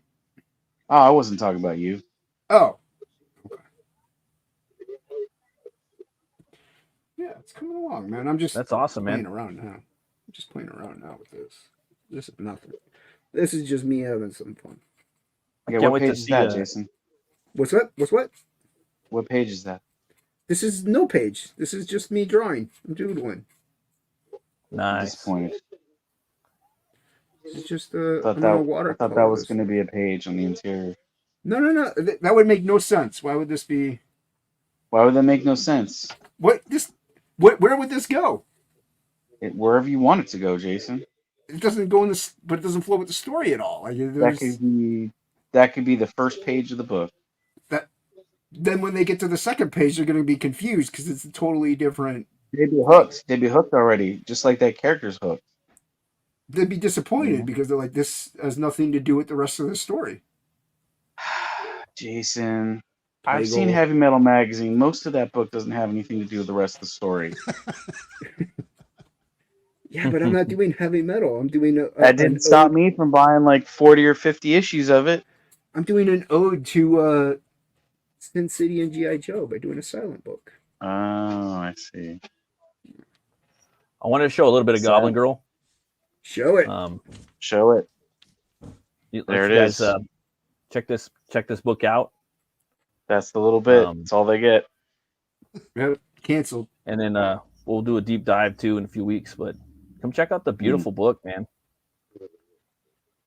It's pretty. That cover though, Billy's redoing that cover. Oh, really? Yeah, I didn't even ask him to. It was just like he did our. I like that cover. What's wrong with it? He did the. Well, I didn't have anything wrong with it either. Like we fought to get it to look like that, and then he did this like 2-page thing that we did to promote the book with Malin's thing, and then like he went back and looked at the work he did on this and was like, I've got to redo this. This isn't anywhere close to as good as the other one. So he's gonna. I don't know. He may keep parts of it, but I mean, he just said he felt that it could be better. So I was like, all right, man, whatever you got to do. So. I'm not like awesome, man. I'm an okay colorist. I'm not like a amazing colorist, so I don't really interfere with if he says it's not good enough. Sometimes I say it's not good enough. I'm like, get back there and fix it, but it hasn't really happened that much. I love the black and whites right here with your with just your ink washes, I guess. I fucking love that. Like that's. I'm not going full gray tones on my next book, but I'm doing patches of it here and there. But I fucking love that. Like I could see everything that's going on. There's not a hard read. Like I could see color with no color. I don't know if that makes sense. I know exactly what's going on. Yeah, I've got a couple books I'm doing that way. They're just gonna be black and white. Yeah, it's fucking metal as fuck. Yeah, Plago's gray tones are. No one can. Next level. They're really good. Yeah, they're next level, dude. I don't know about next level. He they're doesn't okay. think so. He'll say that, but they're really awesome. They're amazing. Right. He's one of the best at gray tones. Yeah, these are both like beautiful, equally as beautiful. If I may be so bold. Yeah, and I can. Well, that's why I'm offering both versions. They're just different. That's dope. A lot of people are like, I need the black and white, and I was just like, all right, we'll make sure you have it. That's why I backed both versions. Yeah. So now everybody's getting oversized black and white and color. So And what I like too about the colors too, You have to put. it's I just, really apologize. You're immersive. gonna have to put it on your shelf now. I apologize to everybody that wanted to put this in a long box. It's now gonna have to go on a shelf. Nice. Well, I figured Unless you've got like now, like Okay, it is the mid. I was gonna say, unless you got magazine box, but I don't even know if the magazine box will fit. 'Cause I think it's gonna What be How big is size it is gonna it? be? too tall. I'm probably gonna do it at actual page size. I think. Holy mother! 11 by 11 17. Yeah, That's I gangster, think. dude. Dude, that'd be amazing. That's dope. Totally. That's Yeah. That'd be amazing. And that's I mean, Because I found let me be so bold. I found a printer where I can afford to have it printed like that. The only Really, problems I might have is shipping it. Yeah. I'm gonna have to pick your brain, dude. I need to get I a got a weird couple print of books job like on the that. next book. Yeah. So, because I'm like getting I it. think what I'm we're using doing Canetti's. now. Oh, sorry. I'm using Eric Canetti's printer, so I think that's cool. I think what we're doing now too is like, you know, we're doing kind of like boutique books, you know, like sometimes, you know, Yeah. I think like doing different sizes and stuff, that's cool. Like they do with, you know, like they do with the bande dessinée and whatnot, the BD stuff, you know, that's cool. I yeah. think people like that. I think sometimes they might want to fucking throw it on the coffee table. You're having a dinner party, someone might pick it up. Maybe you'll have like fucking 7 books on the coffee table. I mean, if the kids don't rip them up, but you know what I mean? They do fit weird on Let the 'em shelves, but try. fuck it. Let them fit weird on the shelf. You know what I mean? Put it on a fucking bookshelf. You don't have to put it on a. You don't have to put it in a long box. You know. I was telling my wife I actually want bookshelves. I'd love to have my walls just be bookshelves, and I could put, you know, weird graphic novels on there and a couple books. not too many real books because I like my graphic novels. But I think that's cool, man. I mean, a lot of creators do like putting out big art. Like, I ain't gonna lie, Dan. I think fucking 11 by 17 would be dope. Like, even better than the smaller one. You know. Yeah. I think it'll be good. Everybody's been waiting so long, and I just want to make it extra special. Yeah. What is what? Yeah, man. What is that? I don't know what that is. I can't even see. I'll use cardboard. What the hell is that? Schnitzel. Schnitzel? Yeah, I think I'm good. Schnitzel? But yeah, everybody, I'm come good. check out Goblin Girl. This Thank you, book though. looks dope. I know I'm gonna pick up a copy. I'm part Jewish, Come babe. and get It's not gonna work. No, cheese is okay. some We're happy with this. editions. The wife brought home Get the food. color edition. She brought home some like schnitzel, and I looked at it, and I was like, yeah, my body's not gonna allow me to eat that right now. So Gotta now do I what you got can. cheese and some ham or something in here. Ooh, that's good too. Yeah. Oh. Yeah, I eat that every day for lunch. Nice. Ham and rye is delicious. Oh yeah. Good Yeah. book too. So you get all the Good books book, right too. here, $80. Yeah. You get the color edition for 30. You can get the great tone edition for 30. Yeah. And that's the other thing is for that the one- price, I also want to make sure people are getting the value. So That's a great I was like, deal, if I give dude. them a bigger book, that's like buying a bande dessinée type book. So Oh yeah, for sure, man. And then we have like the Down Under gray tone perk for 30, international color version for 30, Yeah. international gray Yeah, tone book. the shipping thing, I totally bungled. I had to make all these different shipping things. Oh well, I mean, so you make it, but it's just like, you know, and then the shipping is amorphous right now, you know, the rates are Yeah. anyways, you know.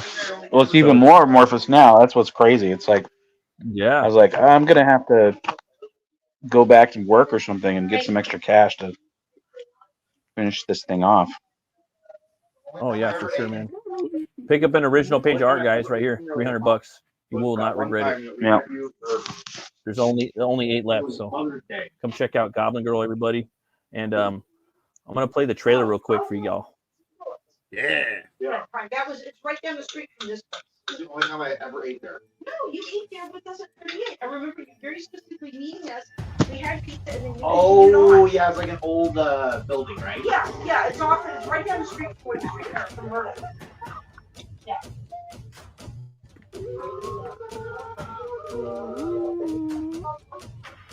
Yep.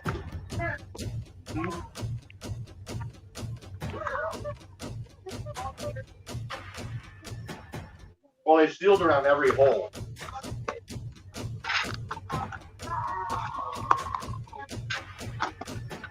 Hey, man.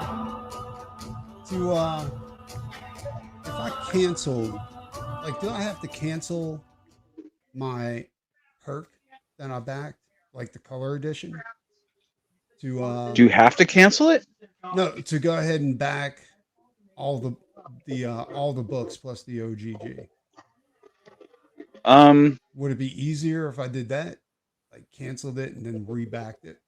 Well, he has to refund you through PayPal if you yeah.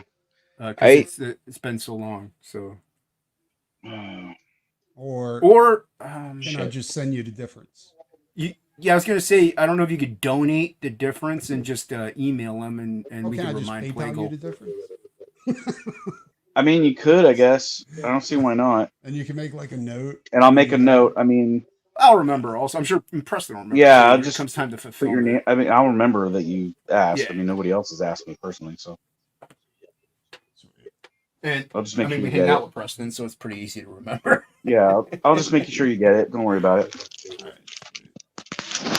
Let's see here. Worst case scenario, you have to remind me, and I just mail you the shit out. I mean, True. Mine's Dude, yeah, I probably- got a Fiendish 2 today, my box set. Dude, that thing is insanely heavy. I'm like, you know, crap. you and her must talk, Jason. Why? Because you both like to mail me every single fucking thing other than the one that I did. What do you? What? What didn't you get that was yours? I got everything on her campaign except for my cover. You did a cover? Yeah. What? Never mind. No, hold on. I hard for me to see. You know that. I flipped through it really quick. It's not like I examined each cover. Oh, jeez, man, dude, this thing is so heavy. Yeah. She showed it off to me several times. Look how beautiful it is, Dan. I was like, oh man, can't wait to get mine. I thought that was for the Goblin Girl English combo. No, we have that too. Dude, have you guys, either of you guys, seen 30 coins yet? No, what's that? Dude, it is gnarly, dude. There's some crazy monster effects on this show. I'll have to check that out. Yeah, I'm looking at a creature right now that's looks like it's got like 16 dicks. A head full of fucking teeth that looks like a tentacle. Actually, I'm like, speaking it's of creepy that, as fuck. it's like 12 o'clock. I gotta head out. Are you out? Oh yeah, that's it. That's me. But, I'm gonna have to finish this later. That's beautiful, Preston, man. Thanks again for coming out, man. Yeah, it's dope, dude. Yeah. We're gonna be doing the metal shop.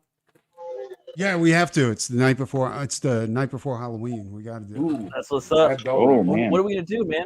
What are we gonna do? I was thinking of Misfits, but we can do something. Oh, okay. Like, it's got to that be sounds horror good. based. Whatever. No, that sounds perfect actually for Halloween Eve. Have you guys done And then Manowar yet? Not yet. No, dude, but I was personal friends with King Kelly, the guy who did the Manowar covers and also the Kiss album covers. So when we do that, I think I might just do a whole retrospect on Ken Kelly's work. Do a whole stream dedicated to him, kind of like the Bisley one. When I was a kid, like one of only a handful of albums I had, one of them was Kiss's Destroyer. Yeah. That original paint, and he was telling me a story about that, how it got destroyed. It doesn't exist. Like a rich guy bought it and he put it in the wrong pile. There's a pile that was going to the trash. No. The pile that was going to be put up. Oh no! And guess which pile it got put in? Oh man. Yeah. That's right. You guys take it easy. I'll talk to you Later, Preston. Preston. Later. Stop by, brother. Yeah, man. God, this movie is insane. There's this monster in here that's just creepy as all hell. That's crazy. So look at that. Oh, I'm sorry. What were you saying, brother? No. Go ahead. Oh, So nothing. you gotta keep your hand on there to keep it lit. No, it's solar. Oh, Plago's going to talk to Leah Right, quite right. a lot. So you're the sun, so you light it up. So Butch Cleaver's closing? When are you hitting I that see what close you're saying. button? I'm gonna hit it after the stream. Basically, I'm just gonna go in there and close it out. I would do There it you on go. stream, but I don't want to like. Well, it I've also, never done it dude. before, so- Not I mean, only I've done that, but- it could take a couple days for them to actually totally close it, or it could take 20 Right. minutes. Like, you never know. Yeah. So yeah, like I think Fiendish 2 is up there for another 2 or 3 days. So and Aaron Lepresti's got closed out like within a few minutes. So yeah, you never know. Yeah. But It's yeah. crazy, dude. Yeah, you close it and then they ask, "Are you sure?" You know, and you click yes, pretty much. So it's pretty easy. It's easier to close it than it is to actually launch it. Right. I also wanted to kind of like go back and like kind of do a little retrospective right now on the first campaign. Yeah. If I have it, I mean, we're just gonna go back and look like at a phantom shell of it. And you actually contributed the card to it. So I thought that would be kind of cool because this book is actually it's also available on this campaign as well too. So Nice. let's see here.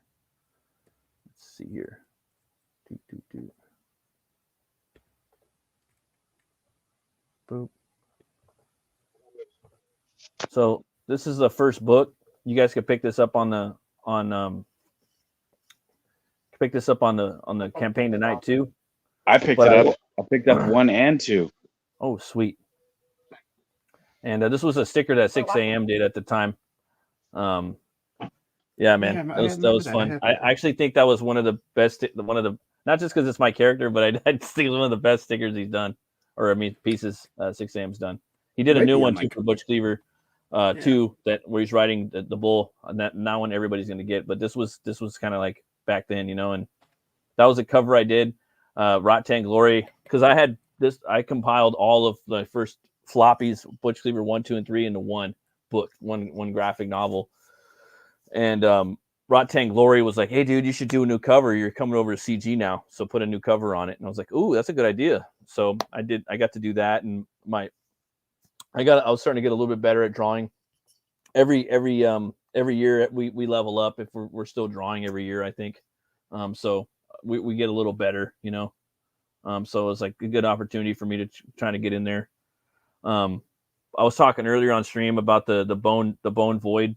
Where Butch wakes up and meets Moth Mammon. This is that scene right here where he's, you know, Moth Mammon, the light eater, hatches from slumber in the bone abbey ceiling above, reaches towards the bone altar to awaken the dead bones. Butch Cleaver. So he runs down there, and this is that void I was talking about, man. I love this universe. Again, I'm taking a little vacay from it for a couple years. I'm gonna come back. It's kind of sad in a way. It's kind of like saying goodbye to a kid or something. I don't know. It sounds kind of freaky, but it is. Like sending them off to college, and then later they come back to move in. So you're fine. Yeah. And it's like, oh fuck, because I've been working on this for 10 years. Why are you abandoning it for so many years? That's just wrong. I just need a break. We need a break. You know, he needs to move out on his own for a little bit and see if how he can handle himself in the world. But then he's gonna come back home. Yeah, and he wakes up, he breaks out, you know, and they get in a little fight. I'm sorry, brother. I shouldn't be too crazy about it because I mean, the next Goblin Girl will probably be a little bit before I can put that thing out. I was making that face too. I have to pause. Sorry, mute myself. You're okay. All good. And then we were talking earlier about like a lot of panels and fight scenes, and I like drawing a lot of panels and fight scenes. Like I like because I think that kind of shows the speed of the fight, you know. Right. I kind of compare it to like a blast beat or something, you know, or just like like all this shit's it's just like the rhythm, you know, like if it's a lot of little things, and then I kind of like laying the main finishing move or something towards the end of the fight on top of all of that. Right. And I kind of made that a gag or a fucking reoccurring thing in each book that I've done after this one, or novel wise. I try to do that like one page. So this one I had 16 panels. Nice. And I don't know. I just thought it was fun. It took forever to fucking figure out how to do it. Yeah, a lot of this book was just trying to learn like how to do a comic, you know. And you did it all traditionally, right? Yeah, I colored it digitally, and then I did the words And the thing is, with this book, I will never go back and re-letter it the correct way or better. The first book is me learning how to make comics. Yeah, dude, it is what it is. And Let it stay there. Yeah. I always keep it in its raw form. I've gotten better at lettering and things like that. I will say though, I do like doing hand lettering. It's really fun. I'm doing that in my new Hell War book. I fucking love it. It's just nice. I don't know. It's part of the art too, sort of. But in here I really wanted to go with like a different type of font, kind of like old school, like Victorian font, for the way they would speak the language. And right. But you know what? I've got some people are giving me some pointers like, hey man, maybe you should just rock just like more of a traditional font, So I'm saying, all right, cool. And once 3 people tell you that, then you probably should do that. So that's why I started doing that. So in the first Butch Cleaver, you're gonna get like an old crazy, like, well, not crazy, but you're gonna get like the old kind of Victorian era font on everything in the book. Nothing wrong with trying something different, Yeah, exactly. And right here we have the town that I was speaking of earlier, Oubliette. You'll see different buildings in there. You'll see some junk ships because there's a little. I mean, we don't talk about this. We probably won't talk about it again in a few books. But there's an opium trade in there, and you got a regular just ship, kind of like a pirate ship, and you got a Viking ship in there too. Sweet. For fun, and then right here. I'm sorry, brother. What were you saying? No. Go. Oh, I was just gonna say right here we have a scene where Butch is basically going to the funeral for the people that he murdered, and this was the ones that possibly murdered him in his former life. So he's going back and he's just he figured, oh well, you know what? I took these guys out. I'm gonna go to the funeral. Maybe I can listen in on conversations about who murdered me. So that's why he's there. But at the same token, you have this Undertaker, this mortician, and I'm not going to lie, he's inspired by the tall man from Phantasm and Kane from Poltergeist 2. That was my main inspiration. And we draw he's inspiration a ghoul from plenty of places, though, so that's cool. Oh yeah, for sure, man. And he's a ghoul, and he's an eater of the dead. And but you don't really see too much of that in this book. I'm kind of like talking about a lot of ideas I've had like over the years, but you can only put so much in a book, right? You only get so many years to do it. True. So sometimes I don't know. I'm basically sharing some stuff that I haven't got down or on paper. I'm not going to put down on paper for a while, but I figure. But it's little enticers, little teasers. It gets people, wanting more, and if they want more, they haven't backed yet. They're gonna be like, "Oh, that sounds kind of dope. I got to read the rest of this story," and so they're gonna, pick up the book. So you should back it today. Share this out, everybody. Oh, thanks, brother. And then I kind of wanted to have like a big kind of like part of the city in Oubliette was where it was kind of like basically like a graveyard, like a graveland. Like a town inside Oubliette, which was filled with mausoleums. And later on, and fucking years later, I've seen these videos in the Philippines where they have these people. They live in mausoleums. I'm sorry, they live in graveyards, and they live there because there's nowhere else to live, and they usually live like where their loved ones died, which is kind of crazy. And then if they don't pay their rent there, then they get evicted, and the bones of their young ones. Their loved ones, they get ripped out of the grave. They like take their bones and then they'll bury them somewhere else, the landlords. Oh, jeez. And I was like, whoa, that's fucking brutal metal as fuck. But I mean, it's real. So that could kind of help me a little bit with some story aspects later on for this character. But yeah, I thought this character would be a fun, spooky character to have in there. And that's part of that. And then there's a bounty hunter in Butch Cleaver one called Opio Possum. And that's him right there. He's kind of like just the main antagonist in the first Butch Cleaver graphic novel, and he's the cousin to Whitey Ratatouille. Whitey Ratatouille again was the he's the slaughterhouse company owner, Butch's former employer, and he pays the bounty hunter to come and come and take him out, you know. And I wanted to make a character that was, I mean, my big inspiration for him was Sabretooth and Wolverine. And I also wanted him to be more nocturnal, but at the time I created him, there wasn't really possum characters, you know. And I thought he would have been a fun, like, creature of the night, you know. I could give him instead of a coonskin cap, and give him a possum skin cap with that leathery little fucking gross tail sticking out the back. And I could give him a death grip like death itself. You know, they have a really strong grip. Possums do. They could grab onto things really tight. I wanted to give him a Bowie knife.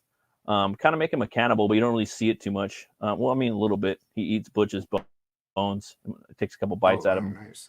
Give him the big yellow teeth and the yellow eyes. And I wanted to give him a whip, a bull whip, you know, so he could swing on it, kind of like a tail, and hang upside down on it. Give him some pouches, you know, like a possum, and play dead like a possum. So possum just kind of had a lot, you know. And again, I thought he's just like a really fun character for me.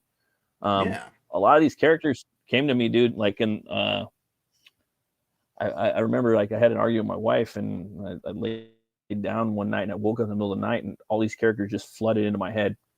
Then I ran downstairs, like basically all of them, most of them, like 10 of them, and I just started writing them out. And that's never happened like that before since then. Right here we got a little fight right here with the bandito that is El Dia. He's man, he's got this crazy mask that he's the first mate to the pirate Raw Meat Rin, and he's a badass too. His family was taken from him. Again, I'd like to do a book about him someday. He has they basically raided a fucking pyramid, dude. They sailed down to South America, him and the pirate, and that's what they do. They fucking steal things. They pirate, and they raided this pyramid down in Mexico, and he found this mask colored from the rainbow of death, and that mask that he wears, it sucks the souls out of people, you know. But again, we don't really go into his story too much, but his family, they died on the Day of the Dead, and he's, you know, that's why he's called the Day, El Dia. Nice. And then this is just like a little cover I did for the floppy back in the day. This was like just a little piece of work I did. It was the third cover. I just threw that up there. I have the cousins, and then Whitey's house, and the finale of Butch Cleaver takes place in the attic of Whitey Ratatouille, or Whitey Manor. And there's just some more of that, and some old artwork, some black and white stuff right there. The cover, and then this is the back of the book. I actually sold the back of this. I put that up there for a crazy amount of money just for fun, and someone bought it. It was an amount to, like, I didn't want to sell it, you know what I mean? Even though it's like not that good. But at the time I thought I was like, oh, this is pretty cool, you know. I'm gonna keep this, you know.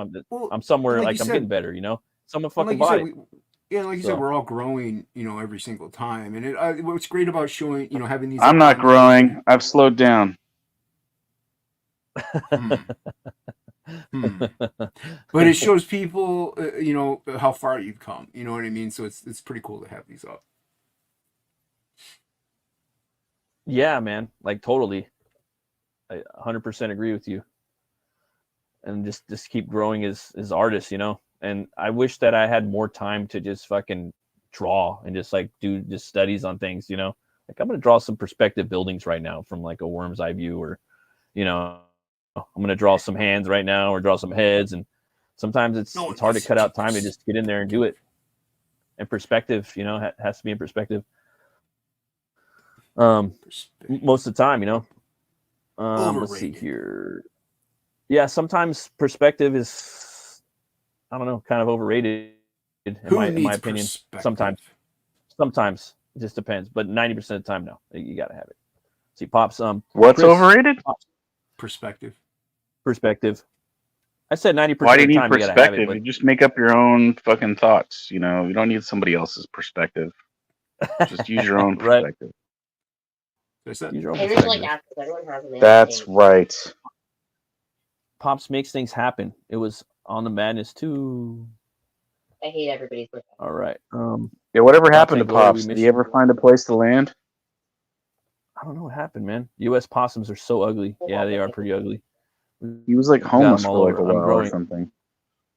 Yeah, Goblin Girl. I don't know. So yeah, I wanted to just show a little bit of the first campaign, and it's Show it. that's over too. And I wanted to show. Let's see here.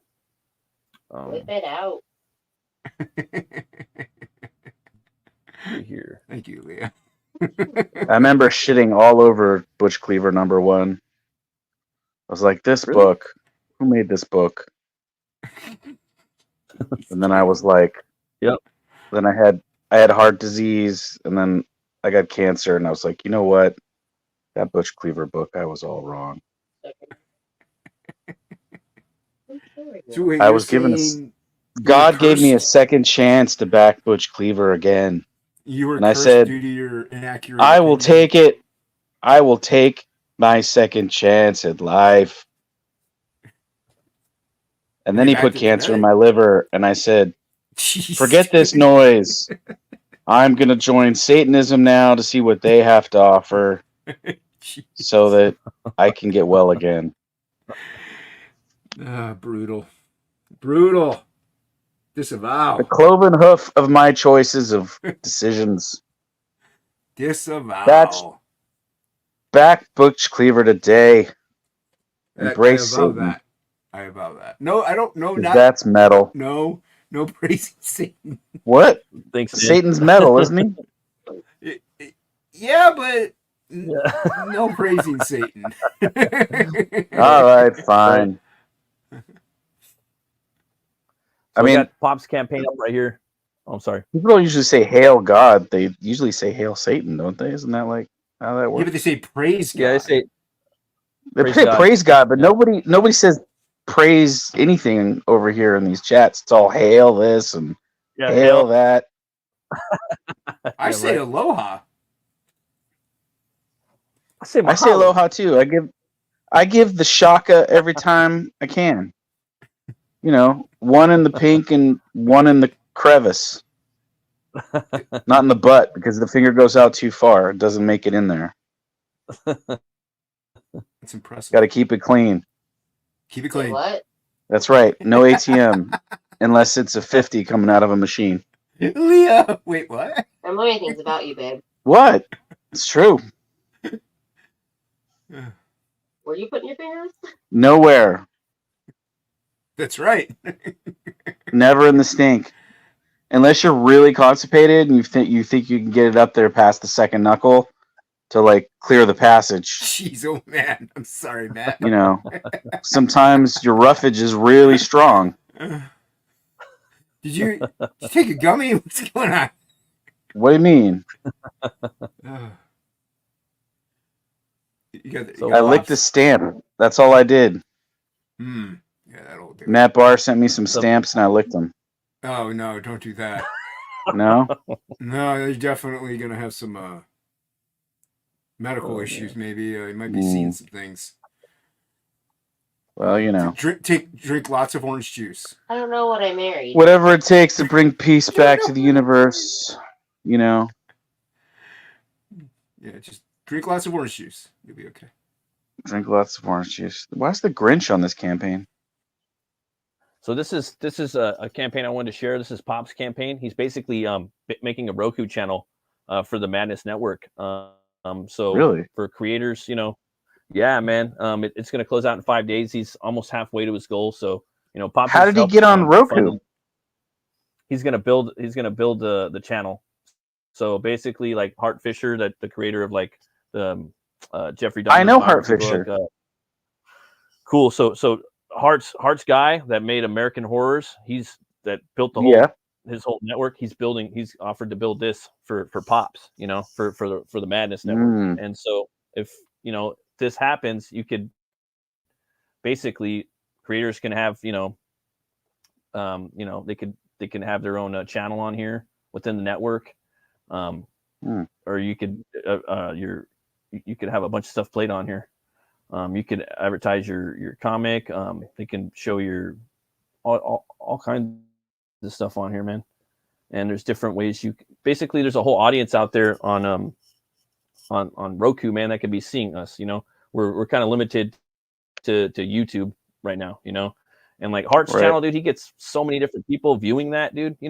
He's actually taking up ads right now too. He has all this right here, so you guys could break it down, like the server fees and whatnot, but and there's different tiers in here. They got like a Corey Barton head sketch, and a bunch of different comics in here you could back that'll actually go to fund it, dude. So like, just to give you guys like a basic like rundown of it, welcome to the madness. Hey fans, tired of of ads every 8 minutes? Tired of audio or video blackouts of your favorite streams?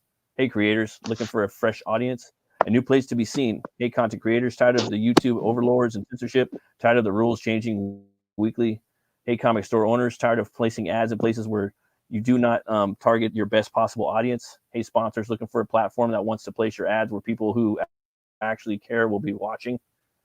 All right, so you got the Madness Roku Network. Okay, this is a platform for you. Our upcoming Roku Network will feature a galaxy of indie stars from all corners of the pop culture experience. We have something for everyone. All funds are raised by the launch campaign will go to building, developing, and maintaining the network. The Madness team bringing this to you. So it's a great idea. It's only a great idea if you surround yourself with the right people. Then and only then does a great idea become reality. So that's basically what it is, man. And then you could take like your YouTube channel, the content, and you could put it on this network, right? So imagine if you took your YouTube, all the videos you got, I got like 200 videos, and say if I put them on there, they could watch it, dude, and see all of our stuff. You know what I mean? Also on there, you could go on there and it's uncut, dude. You know what I mean? We're doing a horror movie club. We don't have to worry about pausing it every couple of seconds, So I think it'd be a cool way to, get our books out there, guys. You know what I mean? Because at the end of the day, he's gonna How have much does he different types need? How much does he need for a Roku channel? He needs $5,000. He's at 2,300 right now. That's it, dude. I think he's got something worked out with the guy. Yeah. He does. Yeah, it's his homie. So like, it can happen. But yeah, man, people, come over here and slide him a couple bucks, and dude, we can really be, getting our name over to another audience, dude. Our books, they could be checking this shit out. A lot of people watch Roku. Maybe I should get my own Roku channel. Tiers. Yeah. Okay, so $10, 15. You got a Revelation comic PDF bundle. Look at all those comics you can get right there for $15, and then you're just helping it. There's different ones. Comics. Yep. Sponsorship. All kinds of them on here. I think it's all Back to I'm that. gonna check it out, guys. I'll put a link in the chat or in the description, so you guys could come and back this. It's only got 5 days left, guys. So there's a ton of different tiers for everybody. You got Brian's right there, the 6-gun gorilla bundle right there. So yeah, and he's got some really good prices set up too right here. So yeah, man. I think that would be really cool to get over there, guys. So come and check it out. Check it out. Yeah, man. Back it up. Back it in. That's funny though. He did say the possums are for U.S. possums I are don't think so it works ugly. that way. Yeah, the thing about Australia, man, those they got some, everything out there is poisonous. It's like the one once it's out there that wants to get you. And possums are good anyway. They kill all the ticks and stuff like that. So possums are good. Oh yeah, they kill all the ticks. They eat all the all the Rodents spiders and whatnot. I got confirmation today that They All take that care good of the bad stuff. Yeah, Mm. bad good stuff. Let's see here. I mean, What no one has. No one has tough as hockey trading Don't go back to card. Big Group Friday after. Back Frog G. I get to that. How's Frog G coming along, Jason? It's good. Ink Spots is dead, so people might want to back it and get a collector's item because Ink Spots is dead. So He's dead? Go back it. Yeah, Ink Spots is dead. Yeah. When did he die? Oh, he died this morning. He died this morning? Yep, died this morning. Back Frog G. I didn't hear anything about that. What happened? Yeah, he colored like 3/4 of the book, so it's a limited edition. Yeah. Oh. I don't understand. He got run over by his truck. He did? Yeah, he did. He left it in park and he went out to go check something, and all of a sudden it like, full on, maximum overdrive over. Was this after he fired his employee? This was actually before. So yeah, foul play was not involved. There was a green cloud over the state of Arizona, so maybe electronics became alive, and he always. None of this makes sense.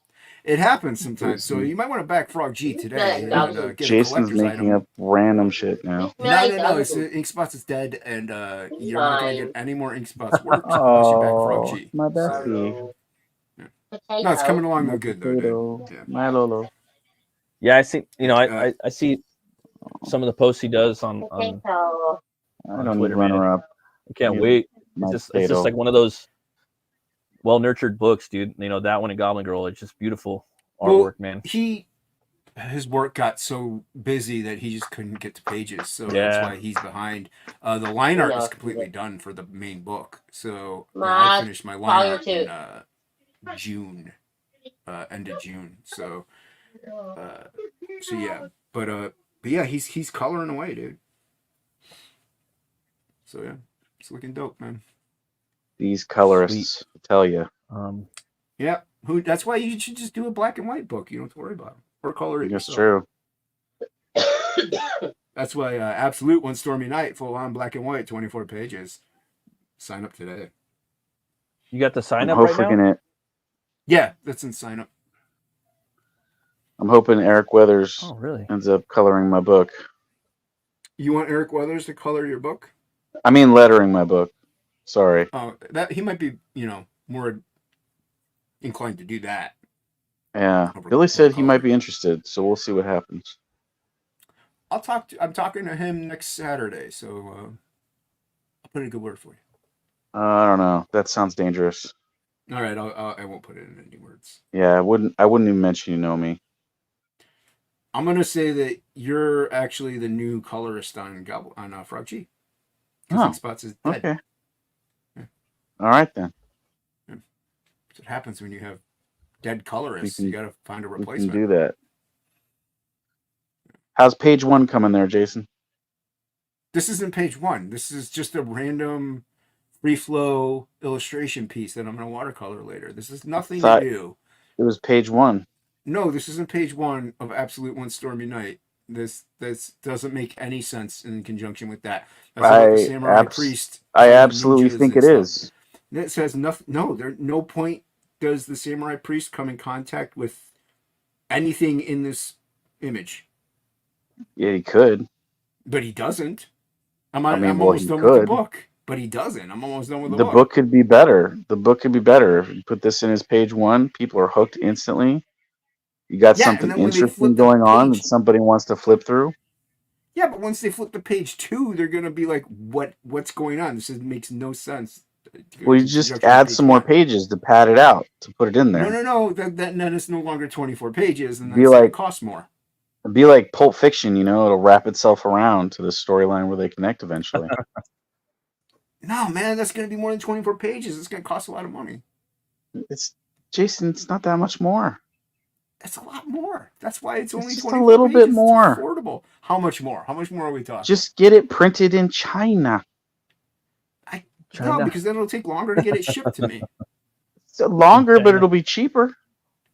Your audience will be much happier because they'll get it for less. They'll get it for the same price. I'm going to charge the same price. Made in Korea.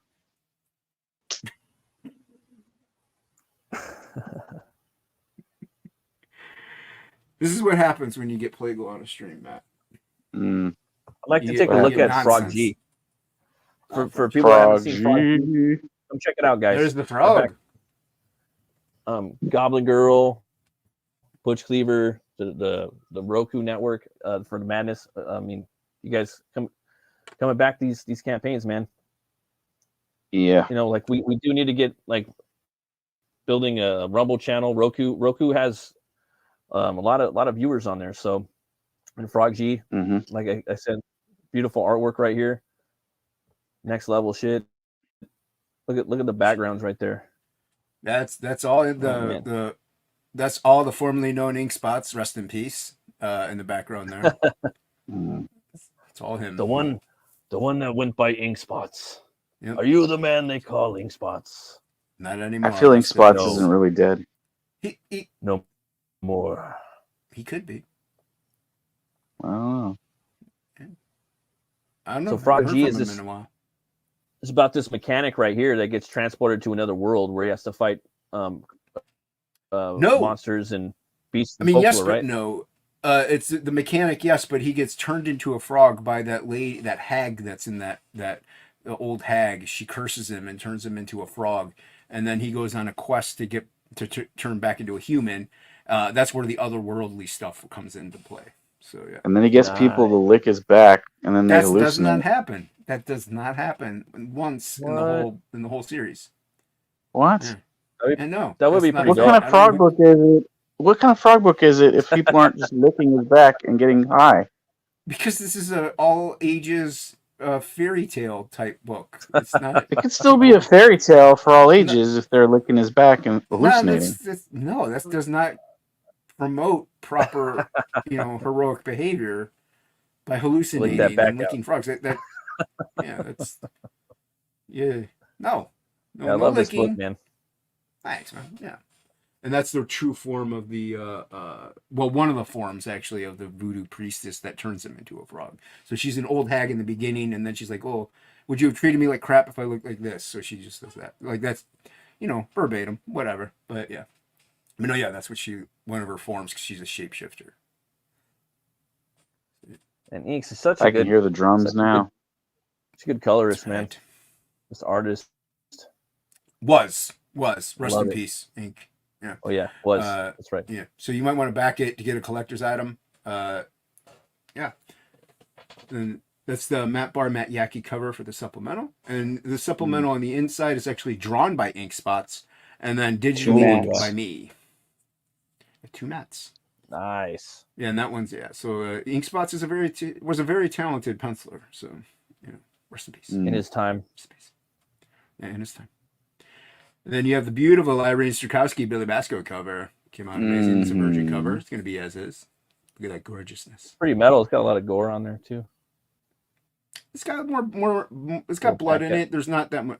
So far, there's not that much blood in the comic. And then you have an amazing Dan Plagle Boob Dan art cover. Look at that gorgeous black and white goodness. For some reason, would not allow it to be colored. I don't know what was going on there. Because we wanted it to be grace toned. We wanted your grace to looks shine awesome. through. Yeah, it's almost like a sepia in a way, right? I could have ruined that almost with sepia. Billy's colors. What would have ruined that with Billy coloring? Ruined. I don't know. Ruined. Yeah, it looks awesome, dude. I love the black and white. I love all the tones. Came out okay. All the monsters. Yeah, it turned out dope. And that will have the trade on it, though. The Frog G trade on it. It will have. Oh, nice. Man. She's got the head port at the top of her neck, huh? Yeah, because that's the Baba Gaga, and she takes the heads of her victims to wear them as accessories. So, so those are all her fallen foes in the background there. And she's like, I'm going to wear this head. Yeah. Try this on for size. Yeah, that's right. Just some samples of some artwork and promo materials and stuff like that further down. And it's a good book. Everybody back it today. That's a painting. I would have backed it if I could have gotten that frog piece, but evidently it's been sold. Yeah, Feline bought it. Yeah, so I'm not going to buy this book. That's. We've all read the story. Oh, that's the brave Pedro hero Caicedo animation. The diabolical villain and rescues the damsel in distress. In the voiceover. You talk through the whole commercial, Jason? And in if you want me to. Stories don't always have happy endings. Sure. Frog G. I don't want it. The story of a man turned into a frog by a voodoo priestess sent on a mission to kill a god by death itself. Now our hero must roam the underworld to regain Milo his doesn't even come see me anymore. and He hates me. Here we go. That's awesome. There you go. Yeah, great animation. Pedro did an amazing job on that. Yeah. Spared no expense in this campaign. The story about a man licking a frog's back and getting does not hallucinations. happen. Not once does anyone lick a frog in the. Nobody does. In this story, they do, Jason. No, frog maybe in your prince. story. Maybe in your Yes. story, but they don't in the actual Frog G story. No. That They doesn't grab his happen. 2 froggy legs and they stretch them apart and No, lick that's his groin. horrible. No, that's not all ages at Front all. to back, friend. That's That's how the nowhere frog near- magic Why? happens. Booties? Nowhere near all ages. Hallucinogen frog. That's right. No. Get your all ages front to back lick on a frog. There's no licking. Frog licking. Frog G. It's frog licking good. Doesn't lick anything. Frog looking good. There's no licking. I disagree, Jason. Well, you can disagree all you want. You're not writing the book. You're not I drawing pages. just rewrote it. No, you didn't, because it's. Me and Devil Flyer, we changed the ending. Oh, well, Uh-oh. Good luck drawing it. It's got 3 backers. Oh, these bottle openers are going nice. quick, guys. Hell yeah. 3 more backers? Yeah, I mean, I didn't even know I had that many from the beginning because yeah, there's 3 backers already. Nice, man. Like, wow. It says you have like over 70 backers on there, from what I can see. Well, I had 93 at the beginning of the stream. Now I have 96. Nice. Oh, I'm looking at the wrong number. Well, Thank that you was all when we for closed it backing. out 2 years ago. A little over 2 years. And then it's been in Nice. demand. Yeah.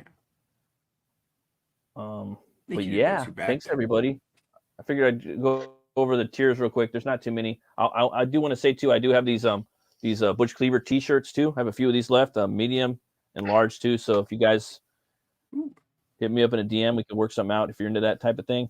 I know Death Metal Hero got one. But I took them off the main pages because they're so limited now.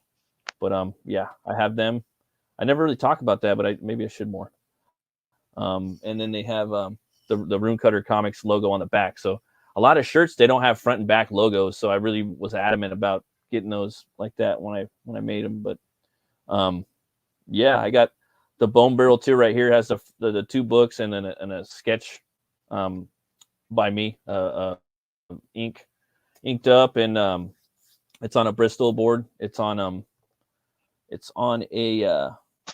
10x7. So I actually have that ready to go. And this is just a single book right there.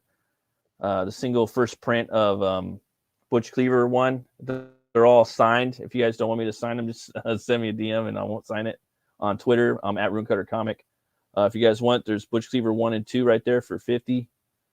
And that's it right there. I just thought I'd show those. Yeah, for, we're going over these add-ons in this book, and I thought of an add-on Jason should have had on his book. What's that? Late. There's no more add-ons. You should have had protozoas, so people who could grow their own frog G would just add a little water and play a little rap music, and you'll have frogs in no time. No, that's not going to be an add-on. That's not happening. Why not? Thanks, Hockey. Thanks for stopping by, People bro. grow their own little frog G, and then you could add on like a little mechanics jumpsuit and a little backpack full of wrenches. And by the time their frog gets big enough, they could just strap it on him. I think a wrench bottle opener would be pretty dope. Like a wrench bottle opener. At 20K, at 20K, at 20K, everybody does get a wrench. Whether it's a bottle opener or a keychain or something like that, yeah, everybody gets a wrench. Personalized with their name on it and such. No, that's you can't. That would be way too expensive. Yeah, it gets pretty pricey. And then and the thing now too is the shipping. No, the thing now too is what? Yeah, shipping. Yeah. Yeah. Yeah, it gets up there, man. I have some in the fridge. I'm just too lazy to get the chips in the block. What else do you have? More man. Jason, you have another book too that you're working on? Absolute One Stormy Night. It's a. You have a link. You have a link to that on your on Twitter. I'll get you a link. Hold on. Yeah. I'd like to let people know about that so they could sign up for it. Over to you. Hold on. It's yeah. Well, while I'm waiting for Ink Spots to finish coloring things, even though it'll be difficult since he's dead now, I figured I might as well work on something. And so I was like, I'll just put out a simple 24 pager. You know, make it cost effective.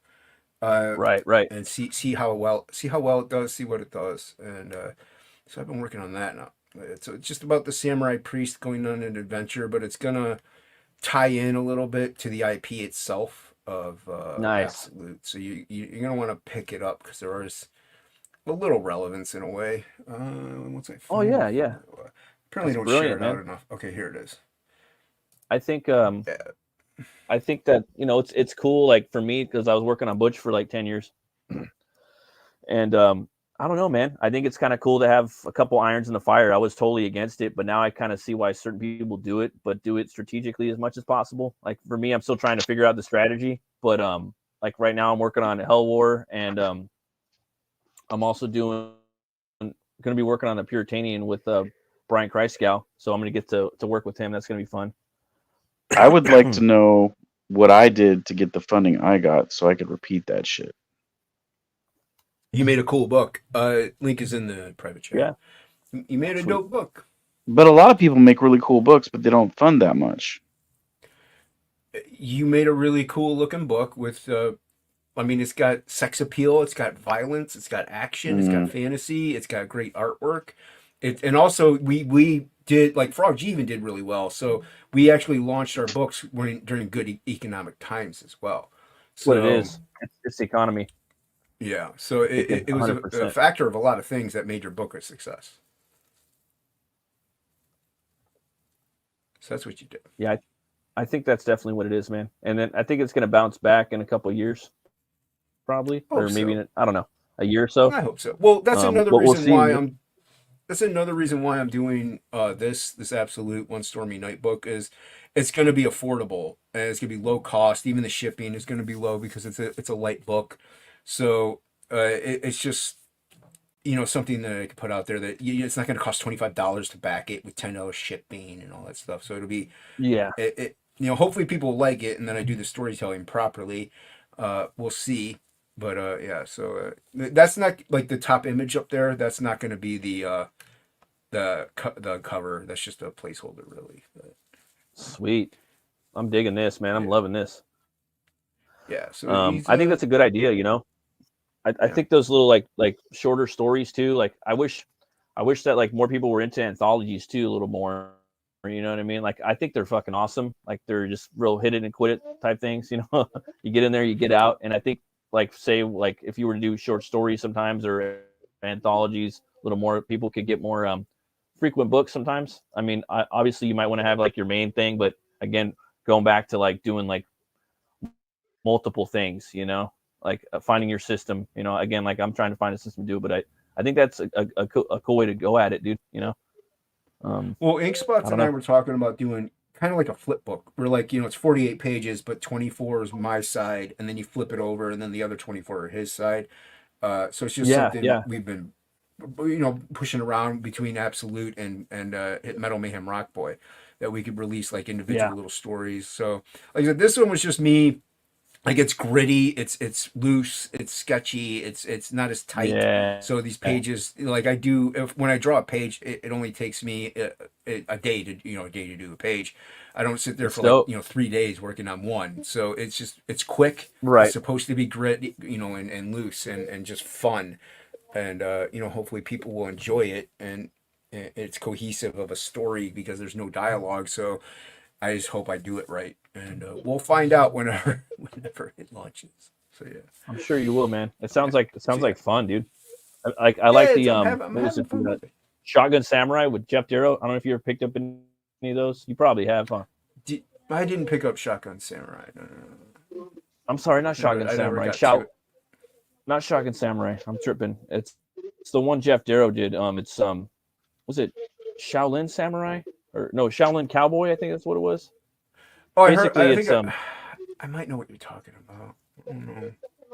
It's the one Jeff Darrow did where he's got this like Chinese cowboy, Sure. you know, and he's got the two guns and he's got like a chainsaw, or he's got like a big bow with two chainsaws on each end, you know. Oh, And that's cool. it's just him kicking ass. It's just him kicking ass, Nice. and there's no words in it, dude. And the book just goes on and just fully like highly detailed, you know. It's just there's no words in it. It's just at least the one I have, you know. Yeah. Just, wow. This is Epic. more along the line. Like I mentioned, this Shelby's like you should compare it to the G.I. Joe silent book because it's more popular. But this is actually more like the Sin City one, Silent Night, Frank Miller's Sin City Silent Night, where he's in it's a winter storm actually, but he's not always in the snow. But this is Samurai Priest, and he isn't always in the rain. Like towards the end, he actually is in a building, but it's pretty much like rainy and stuff like that. So it just takes place over one night. So it's like kind of like Silent Night, where there's a thing he goes through in that book. So this is kind of along those lines where there's a mission he goes through in one night in this book. So, and at the end you see what his mission was. So, and like I said, the end though will lead into another IP for Absolute. So you're gonna want to pick it up if you want to collect them all. Yeah, Shaolin Cowboy. That's it. Yeah, I think I heard it. Yeah, I'm definitely going to sign up for this too. Yes, it's pretty fun. It was pretty fun to read. I as you know, I love all your work, man. I appreciate it. Yeah, this will be fun. And I mean, I kind of learned it from Sim. Like Sim, he does a lot of stuff. You know, he's going to be coming out with a lot of work, a lot of releases, but he does a lot of little things, and that's.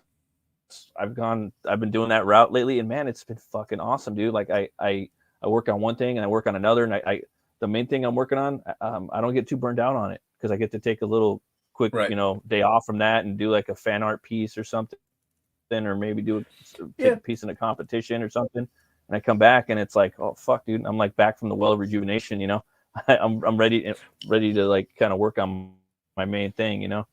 Yeah, that's something I've always told people. Like even if let's say Inkspots finishes his colors on Frog G, like I'll stop with this and I'll jump back into Frog G. So that's the first thing. But even drawing Frog G, I would take a day off or a few hours off and just draw random stuff because it helps keep you loose and it keeps you remembering why you're doing what you're doing. It's not a job; it's something you love doing. And so if you keep just sketching and having fun with it, the book is going to be fun that you're working on. So yeah, even with my main projects, I still take time off to draw whatever I want, random thing here or there. But like if Frog gets finished, first, this will come second, and so on and so forth. That's why this is still in sign up. Once the book is done, I'll see what's going on. But so yeah, it may not even launch it right away after that. We'll see what happens because after how many signups I get. So yeah, but yeah, I think it's smart. It's advisable to always just like doodle or do something on the side here and there. It keeps you loose and fresh.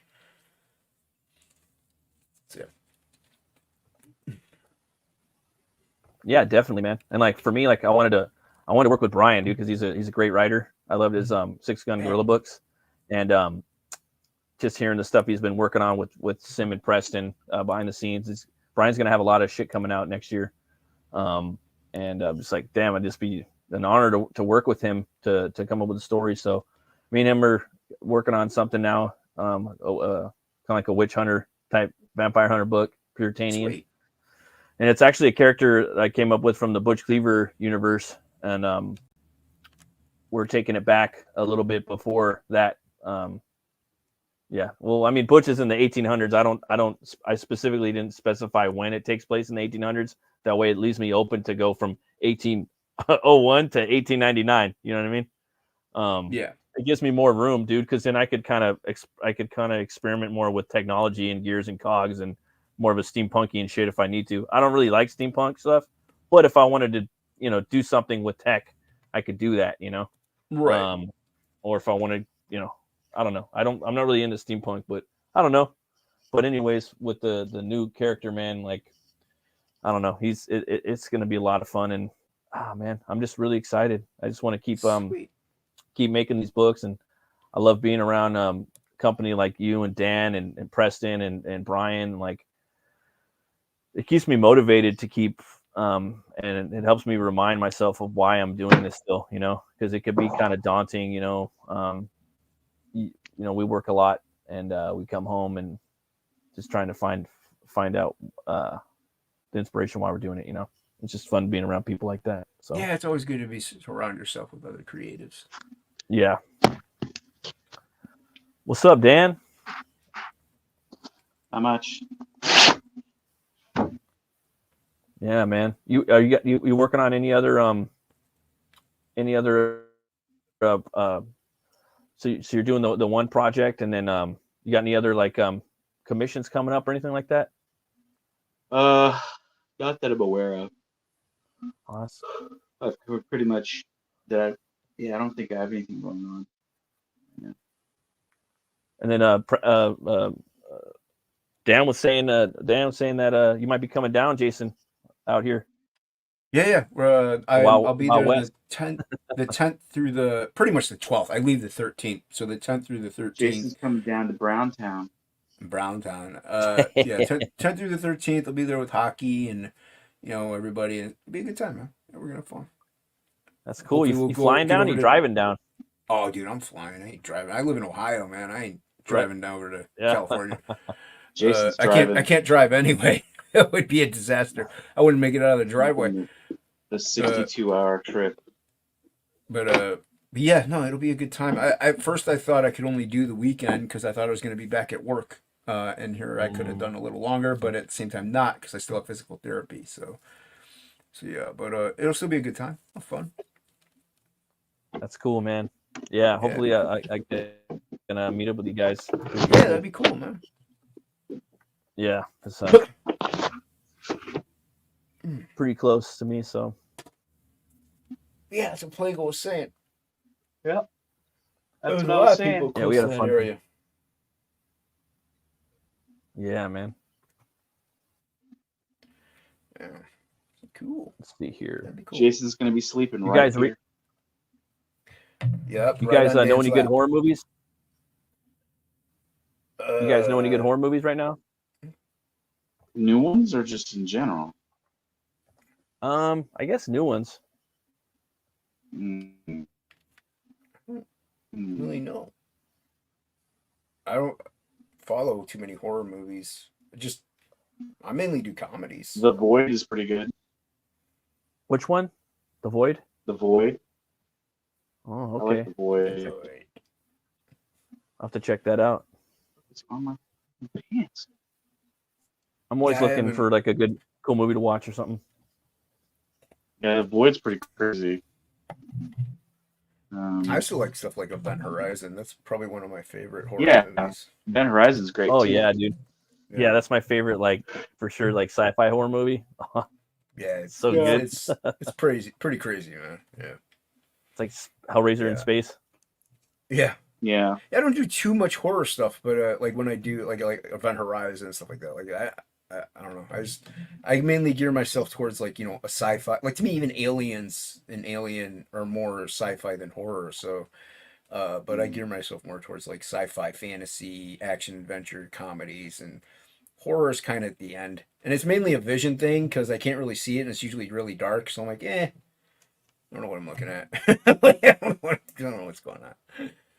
Do you ever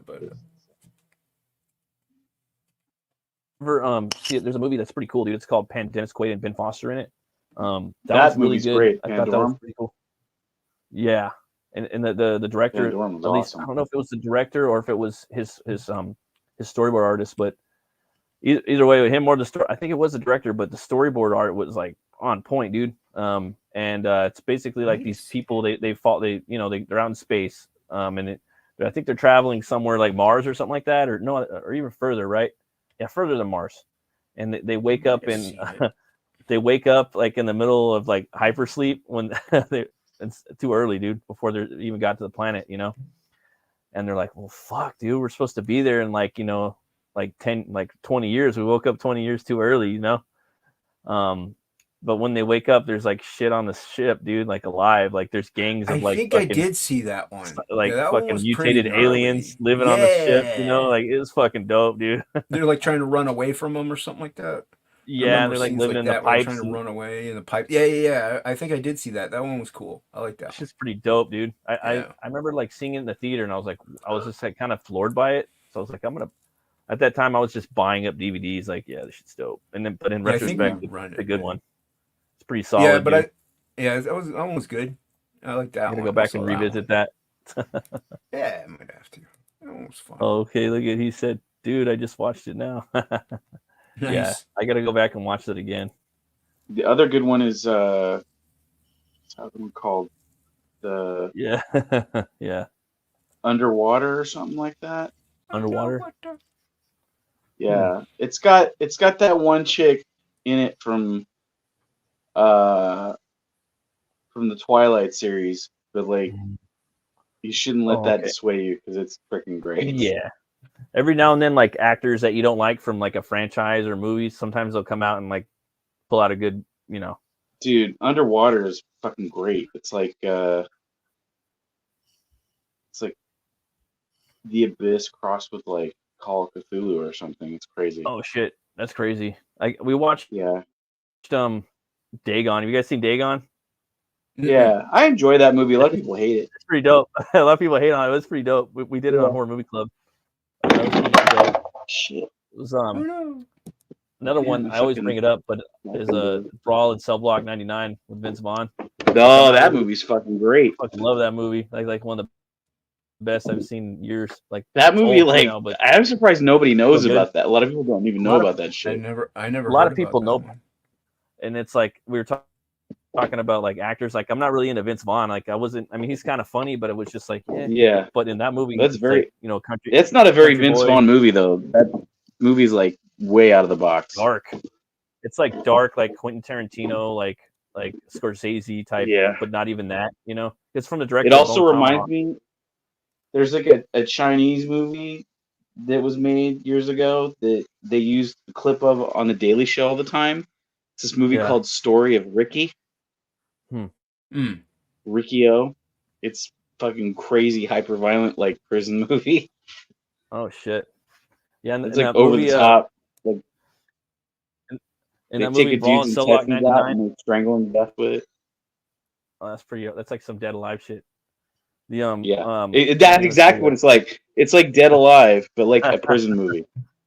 It's crazy, dude. Well, it made me think of another thing I wanted to talk about, but that movie, Brawl in Cell Block 99, Jason. It's Vince Vaughn. He's just got out of prison and he's working as a mechanic. He finds out his wife is cheating on him, so he just beats the shit out of his car. Like that's the intro. Like that's the intro of the movie. He's punching the mirror off his car, just destroying it, right? And he's got a big bald head in the movie with a big crucifix tattooed on the back of it. Does not even look like him. He's a country boy kind of, Oh, wow. And and he had to take a vocal lessons and everything, and totally dramatic like action movie. So basically he hates his job, and he just like, you know what, I'm gonna start dealing drugs again. So he meets up with his old drug lord boss, and like, all right, we got to do deals with the cartel now. So he's like, all right. So he's about to do a deal. He's talking to the cartel, like, all right, man, we're gonna go pick up the drugs or whatnot. If the cops come, then we don't kill cops. They're like, whatever. If you do that, we're gonna be in big trouble. So what happens is basically they end up shooting the cops, and he ends up shooting the cartel, Vince Vaughn. And so he ends up going to prison, and then like Homeland Security is like, well, what are you doing? You're a patriot, like that was. He's like, well, I'm a patriot, but is what it is. You ain't got nothing for me. No statements, no nothing, nada. So they end up putting him in jail. The cartel takes his wife. She's pregnant, dude, with his baby, and she's like, or they're like, hey, you better do what we say, or we're gonna like basically snip off your unborn's legs in the womb, So he has to go to all these prisons and fight and take out all these guys for the cartel, and he has to get transferred to different prisons, and he just gets in all these crazy fights, dude, and it's brutal as fuck. And I'll have to check it out. Hard recommend. It's just really good. Yeah.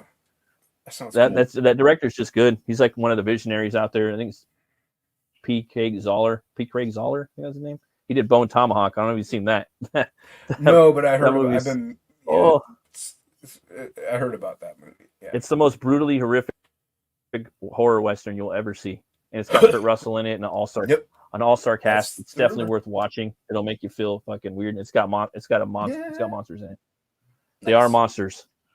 So that one's good. But there was a book called the Legacy of Luther Strode by Trad Moore, and I think that book's great.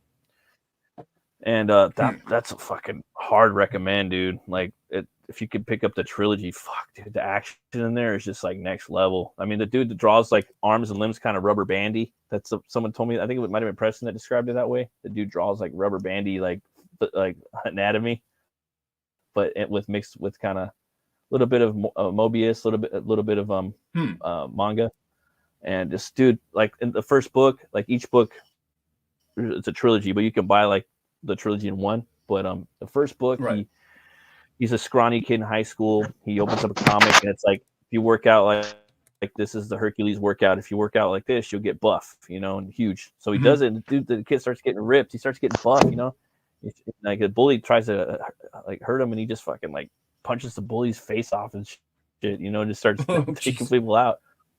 Yeah, and then like he finds out there's this guy called this librarian, and he's part of this like fraternity of these assassins, and they've all like done the workout before, and they're trying to take him out, And by the end of the book, he's got this crazy like kind of like Michael Myers or Invisible Man kind of like folded up mask that he's wearing, dude, And he's got it's pretty crazy. Then by the second book, he's like even bigger. He's got long blonde hair and he's got the mask still, and he's got a biker gang after him, also at the end of the first book, Jack the Ripper's the villain at the end of the second book. So he has to fight Jack the Ripper. Jack the Ripper fucking knew that the Herculean worked out, And then by the third book, he's fucking huge. This fool is like the size of like that dude on Dragon Ball Z with the muscles on muscles, And he finds out the fraternity, it wasn't the Hercules, it was Cain from the Bible. It was his workout. And I don't want to spoil too much more, but yeah, that book was, I was reading that when I first started doing Butch Cleaver. It was like pretty inspirational. The artist is really good. He also did like a Ghost Rider, a redesign. He did the the Robbie Reyes Ghost Rider with the metal skull and the GTO, I think. He did that book. That was really fucking dope. But I don't know. I just figured that was something that you might get a kick out of. I think you would get a kick out of that book. Yeah, check it out. Yeah. Well, shoot, guys. I think I'm gonna close her down right now. I got to get up to work in about 4 hours. You got a few backers, man. That's sweet. I didn't expect anybody to back it. I just knew I had to do a closeout stream. You now I know you have to do them. Like I felt I had to do it. You never know what's going to happen. You never know what's going to happen. And I figured at least it would be like documented. It closed and people could watch it and maybe reference it and maybe DM me or hit me up or see me. I am going to be doing a signing on Saturday too. Nice. Where I'll be doing commissions or whatnot. I'll be at the Metropolis Comics in Bellflower, California. I should be there from 1 until maybe closing. I'll be selling books, t-shirts, and commissions on the spot. So, if you guys want to catch me there. And thanks again, guys. Appreciate you guys for coming. Love you guys. Yeah, thanks for backing everybody in the chat. We got to do it again. I gotta hop on your show more. Just Tuesday. I'm really busy usually. The link's there, so whenever you can. Yeah. For sure, man. And I got to get you back on my show too. And then I'm starting to do streams on Monday nights too. Also, I forgot to tell you guys about that. I'm doing Monday night streams, Metal Movies and Brewskis live at midnight Eastern time. I'm just doing that for an hour. It's just a fun, chill, drink a beer. Yeah, it's on before the other one. I don't know who's. You and Preston? before Preston. Yeah, because Preston. Yeah, it's an hour before that. So I try to just sync up my streams like on Monday and Thursday. That way, it's just two stream. Works out. But yeah, maybe you guys can come on sometime on that stream too if you want. Shoot you a link. Sweet. Whatnot. So, but yeah, thanks everybody for watching, man. I really appreciate it. You guys are awesome. And Dan, where can everybody find you at, brother? He might have gone. Am I on? I'm back. Oh, there you go. Okay, I'm back. You're back. Yeah, just City and Hope Hospital. Shut up. In Duarte. Every other day for the next couple weeks. Boob Dan Art on X, Twitter. Also Dan Plagle on. I'm also there. Yeah. YouTube. YouTube. Yeah. The YouTube for sure. So mad, dude. Terrible. What? All those things. You're terrible. And Jason, where can everybody find you, brother? You can find Unhinged on Twitter, Unhinged Entertainment on YouTube, and back Frog G, and sign up for Absolute One Stormy Night. Hell yeah. Thanks again, guys. Thanks everybody for watching. Always remember to be bold, be brave, have a happy Halloween, and roll the bones to know your roll. I'll see you guys next week. Happy Friday, Junior.